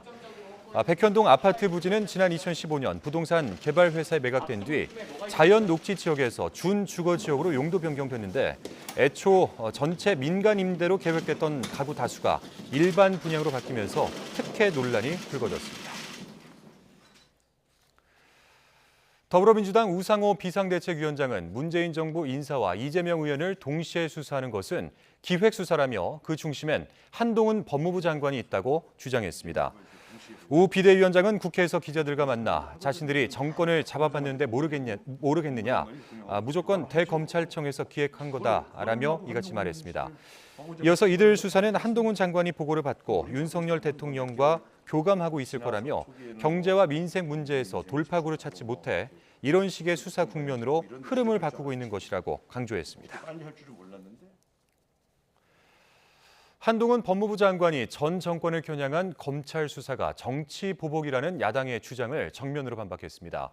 한 장관은 중대한 범죄 수사를 보복이라고 한다면 국민이 전혀 동의하지 않을 것이라고 말했습니다. 직접 들어보겠습니다. 저는 구체적 수사에 대해서 지휘하지 않겠고요. 다만 아주 지극히 상식적인 일반론을 말씀드리자면 중대한 범죄를 수사하는 것을 정치 보복이라고 부르는 것에 대해서 상식적인 많은 국민들께서 전혀 동의하지 않으실 거라고 생각합니다. 검찰과 경찰은 부패 범죄를 제대로 수사하라고 국민 세금으로 월급 받는 겁니다. 그 누구도 법 위에 있을 수 없다고 생각합니다. 제가 구체적 사건에 대해서 관여하지 않겠다고 말씀드렸고요. 다만 부패 범죄에 대해서 제대로 수사해서 국민을 보호하는 것은 검경의 존재 이유라고 생각합니다. 윤석열 대통령의 부인 김건희 여사가 오늘 오후 전직 대통령이었던 고 전두환 씨의 부인 이순자 씨를 예방했습니다. 김 여사는 오후 3시쯤 서울 연희동의 이 씨 자택을 찾아 환담했습니다. 김 여사는 지난달 중순 이명박 전 대통령 부인 김윤옥 여사와 만났고 지난 13일에는 김해 봉하마을에서 고 노무현 전 대통령 부인 권양숙 여사를 접견해 대통령 배우자 역할에 대한 조언을 구했습니다. 김건희 여사는 앞서 지난 14일에는 국민의힘 4선 이상 중진 의원들 부인 11명과 용산 국방 컨벤션에서 오찬을 함께하기도 했습니다. 김건희 여사 행보와 관련된 논란이 불거지면서 윤석열 대통령의 대선 공약이었던 이 제2부속실 폐지 문제가 다시 수면 위로 떠올랐습니다. 여당 안에서도 제2부속실을 다시 만들어야 한다 이런 주장과 함께 대선 공약을 파기하면서까지 다시 만들 필요가 있느냐 이런 엇갈린 목소리가 나오고 있는데요. 직접 들어보시죠. 여러 가지 의견이 있을 수 있다고 보는데 제2부속실 폐지는 대통령의 공약사항이고 제2부속실을 부활하지 않더라도 대통령 부인의 그런 공적 활동을 충분히 저는 뒷받침할 수 있다고 봅니다. 그래서 저는 개인적으로 제2부속실 설치에 대해서 그런 공약의 파기이기 때문에 가급적이면은 하지 않는 것이 맞다 이렇게 보고 있습니다. 대통령실은 제2부속실 설치를 검토해 주시기 바랍니다. 대선 과정에서 김 여사께서는 조용한 내조를 말씀하셨고 대통령께서도 제2부속실 폐지를 약속하셨습니다. 하지만 영부인이라는 자리의 역할과 상징성을 고려한다면 영부인의 내조는 공적 영역에 포함되는 경우가 많습니다. 따라서 개인적인 혹은 주변 지인들에 의존하기보다는 대통령실 차원의 체계적인 지원이 뒷받침되도록 하는 것이 불필요한 논란을 더 이상 양산하지 않을 수 있는 방향이라고 생각합니다. 늦은 밤 조업을 마치고 돌아오던 어선이 충남 보령시 외연도 인근 바다에서 뒤집혔습니다. 타고 있던 7명 가운데 1명이 숨지고 다른 1명이 실종돼 수색 작업이 진행되고 있는데요. 잔잔했던 바다에서 왜 배가 뒤집혔는지 아직 원인이 밝혀지지 않은 상태입니다. 양동훈 기자입니다. 해경 구조대원들이 뒤집힌 배 위에 올라타 도끼로 바닥을 힘껏 내려칩니다. 잠시 뒤 뚫린 구멍 사이로 선원 1명이 구조돼 올라옵니다. 밤 10시 반쯤 충남 보령시 외연도 인근 해상에서 조업을 마치고 돌아오던 29톤 어선이 뒤집혔습니다. 한국인 선장과 기관장, 외국인 선원 등 모두 7명이 타고 있었습니다. 선장 등 5명은 인근 고깃배 선원들과 해경의 활약으로 무사히 구조됐습니다. 한국인 기관장은 배 조타실에서 사고 뒤 2시간 만에 발견됐습니다. 심정지 상태로 구조된 기관장은 이곳 대천항을 통해 병원으로 옮겨졌지만 결국 숨졌습니다. 외국인 선원 1명도 아직 찾지 못했습니다. 뒤집힌 어선에 실린 그물과 어구가 엉키고 설키면서 구조 작업을 더 어렵게 만들었습니다. 어망 등 장애물로 인해 선내 진입이 불가능하여 해상 크레인선을 동원하여 선체 인양과 동시에 선내 수색을 실시할 예정입니다. 왜 배가 뒤집혔는지 원인 파악도 쉽지 않은 상태입니다. 해경은 사고 지점이 암초가 있는 위험 해역이 아니었고 파도 역시 최대 1m 수준으로 잔잔한 편이었다고 밝혔습니다. 다만 무슨 이유에서인지 배에 점점 물이 차오른 거로 전해졌습니다. 배가 물이 차는 것 같다고 앞에 물에 드는 것 많이 차는 것 같다고 전화 끊었다 나중에 전화 이렇게 아까 배 넘어간다고 그러더라고. 보령해경은 사고 수습을 마무리하는 대로 사고 원인을 밝히기 위한 조사를 진행할 계획입니다. YTN 양동훈입니다. 이혼한 전처와 옛 처남댁을 흉기로 찔러 숨지게 한 남성이 경찰에 붙잡혔습니다. 전북 정읍경찰서는 살인 등 혐의로 40대로 추정되는 A씨를 긴급 체포했습니다. A씨는 오늘 오후 5시 40분쯤 전북 정읍시 북면에 있는 한 가게에서 전처와 옛 처남 부부에게 흉기를 휘두른 뒤 도주했고 이웃에게 자수 의사를 밝히면서 신고를 부탁했습니다. A씨의 전처와 옛 처남댁은 병원으로 옮겨졌지만 숨졌고 처남은 크게 다쳐 의식이 없는 상태입니다. 경찰은 A씨가 경제적인 이유 등으로 범행을 저지른 것으로 보고 정확한 범행 동기를 조사하고 있습니다. 발사가 돌연 중단된 누리호에 대해서 연구진이 본격적인 원인 조사에 들어갔습니다. 점검 결과에 따라 누리호 발사 시기가 결정될 전망인데 연결된 각 단을 다시 분리해야 할 수도 있어서 시간이 오래 걸릴 가능성도 커 보입니다. 최소라 기자입니다. 발사대에 기립된 지 한나절 만에 기술적 결함으로 다시 조립동으로 옮겨진 누리호. 항우연은 1단부 점검창을 열고 내부 조사를 시작했습니다. 점검창은 산화제 탱크와 연료 탱크 사이에 마련된 공간으로 사람이 직접 들어가 설비를 점검할 수 있는 곳입니다. 연구진은 먼저 이 점검창을 통해 신호 처리 박스와 전기 신호 부품을 확인하고 이상이 발견되면 보완이나 교체할 계획입니다. 하지만 2단계에서 문제의 원인이 정확히 밝혀지지 않는다면 산화제 탱크 위쪽에 장착된 레벨 센서를 직접 점검해야 합니다. 산화제 레벨 센서는 산화제 충전 수위를 측정하는 센서로 이번에 신호 이상이 확인된 부품입니다. 그런데 레벨 센서 점검을 위해서는 누리호의 1단과 2단을 분리해야 합니다. 이럴 경우 점검과 복구에 적잖은 시간이 걸려 발사 예비일인 23일 이내 발사는 사실상 어려워질 것이라는 전망이 유력합니다. 가을까지 지연되는 것은 뭐 저희도 상상하고 싶지가 않고요. 장기간의 그 기상 예보가 좀 정확도가 많이 떨어지는 부분이 있어서 현재 장마가 언제부터 언제까지니까 우리가 언제를 피해야 된다 이런 예상을 하기가 좀 쉽지 않은 부분이고요. 과기정통부와 항우연은 원인 분석과 보완, 점검이 마무리되면 발사관리위원회를 열어 발사 날짜를 다시 결정할 예정입니다. 연구진은 다만 이번 문제가 레벨 센서 단품의 문제로 생각된다며 내년 초에 예정된 누리호 3차 발사에는 특별히 영향을 주지 않을 것이라고 분석했습니다. YTN 사이언스 최소라입니다. 가수 싸이의 흠뻑쇼 같은 물을 뿌리는 형식의 콘서트에 대한 우려가 나오는 가운데 방역 당국이 마스크가 젖으면 바꿔 쓰는 것이 좋다고 권고했습니다. 고재영 질병관리청 대변인은 오늘 브리핑에서 많은 사람이 밀집하는 것 자체로 코로나19 같은 호흡기 전파 감염병의 위험이 커진다며 물과 땀에 젖은 마스크는 세균이 번식하고 자주 벗게 된다는 문제가 있어서 교체하는 것을 권한다고 밝혔습니다. 방역 당국은 현재 방역 지침상 공연 중 물을 뿌리는 행위 등을 금지하는 규정은 없어 올바르게 마스크를 착용하는 것이 중요하다고 강조했습니다. 정부가 경북 성주에 있는 주한미군 고고도 미사일 방어 체계 사드 기지 정상화 조치에 속도를 내고 있습니다. 곧 정상화에 필수적인 일반 환경 영향 평가가 시작될 것으로 보입니다. 한현희 기자입니다. 북한의 대량 살상 무기 방어를 위한 주한미군 고고도 미사일 방어 체계 사드가 설치된 경북 성주 기지. 제대로 된 막사조차 없이 5년 넘게 방치되었습니다. 미국이 꾸준히 정상화를 촉구하고 윤석열 대통령 역시 후보 시절부터 정상화를 강조해왔는데 정부가 이를 위한 작업에 본격 착수했습니다.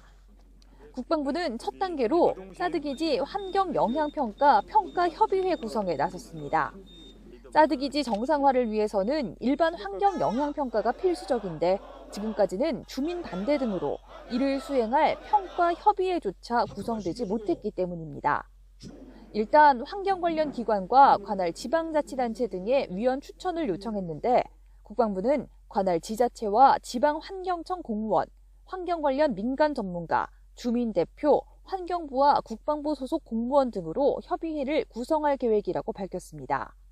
특히 지역 주민 대표와 시민단체 추천 민간 전문가를 평가위원으로 위촉해 심의 단계부터 충분한 협의를 거칠 수 있도록 할 것이라고 설명했습니다. 일단 협의회가 구성되면 평가 범위와 방법 등을 심의하고 평가서 초안을 작성한 뒤 자료 공람과 주민 설명회 등 주민 의견 수렴회 순으로 절차가 진행됩니다. 국방부가 위원 추천을 요청한 만큼 협의회가 구성되면 사드 기지 정상화 작업도 속도를 낼 것으로 보입니다. YTN 한현입니다. 이달 추진되던 한일 정상회담과 외교장관 회담이 사실상 어려워지면서 관계 개선을 바라보는 양국의 온도차가 다시 뚜렷해졌습니다. 일본은 여전히 강제동원 문제 등에 대한 구체적인 해결책을 먼저 제시하라며 우리나라와의 대화 의지에 이렇다 할 답을 내놓지 않고 있습니다. 도쿄에서 이경화 특파원이 보도합니다. 기시다 일본 총리는 이달 말 나토 정상회의 참석을 밝히면서 한일 정상회담에 대해서도 언급했습니다. 지금까지 일본 정부 입장 그대로 아무것도 결정된 바 없다면서 강제동원 문제를 다시 언급했습니다. 日韓関係を発展させていく必要があると思っています。しかしそのためには旧朝鮮半島出身労働者問題をはじめとする日韓間のこの懸案の解決 これが急務であると。 나토 정상회의에 앞서 추진되던 박진 외교장관의 방일은 이달 이후로 사실상 미뤄졌습니다. 지난달 방한 당시 도쿄에서 조속히 다시 만나자던 하야시 장관의 초청이 무색해진 셈입니다. 私から近くパク長官候補と日本でお会いし、協議を継続したいという旨述べたところでございます。 이달 중 재개될 것으로 예상됐던 김포 하네다 노선 운항도 기약 없이 늦어지고 있습니다. 표면적으로는 기술적인 문제를 말하고 있지만 새 정부 정책협의단 방일 당시와는 사뭇 다른 분위기입니다. 민간 교류 확대를 위한 이 제도적인 기반을 다시 개선하는 문제는 큰 어려움이 없을 것으로 기대하고 있습니다. 일본이 받아들일 수 있는 해법을 먼저 제시하라는 입장은 아베 스가 전 총리에 이어 기시다 총리까지 다르지 않습니다. 한국과 섣불리 대화에 나설 경우 다음 달 총선을 앞두고 보수층의 반발을 살 수 있다는 점을 우려하기 때문이라는 분석도 나옵니다. 일본은 최근 안보 위기 속에 한일 관계 개선이 필요하다고 거듭 말해왔습니다. 자국의 필요를 위해 관계 개선을 외치면서 정작 한국의 대화 의지에 답하지 않는 모습은 양국 관계의 앞날을 낙관하기 어렵게 하고 있습니다. 도쿄에서 YTN 이경아입니다.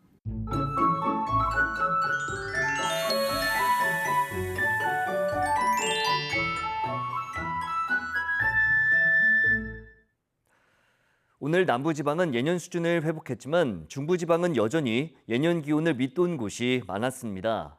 이에 따라 중부지방에서는 오늘도 봄 날씨처럼 선선함이 감돌았는데 내일은 전국적으로 기온이 크게 오릅니다. 우선 내일 서울 아침 기온이 18도, 대전 18도, 광주 20도, 부산 20도로 아침 기온은 오늘과 비슷하겠습니다. 반면 한낮에는 서울 기온이 29도, 강릉 31도, 대전 30도, 경주 33도까지 오르는 등 오늘보다 2도에서 5도가량 높아지며 낮더위가 찾아오겠고 특히 경북 지역은 33도 안팎의 한여름 더위가 기승을 부리겠습니다. 내일은 구름 많다가 밤부터 하늘이 흐려지겠습니다. 또 낮부터 밤 사이 경기 남부와 강원, 충청과 남부 내륙에 소나기가 지나겠습니다. 소나기의 특성상 좁은 지역에 강하게 쏟아지겠고 여기에 돌풍과 벼락도 동반될 것으로 보이는 만큼 각별히 주의해 주시기 바랍니다. 이번 주말에도 30도 안팎의 더위가 계속되는 가운데 모레 오전에는 수도권에 비가, 오후에는 경기 동부와 영서 지방에 소나기가 내릴 전망입니다. 날씨 정보였습니다. 네, 목요일 뉴스나이트 마치겠습니다. 함께해 주신 여러분 고맙습니다.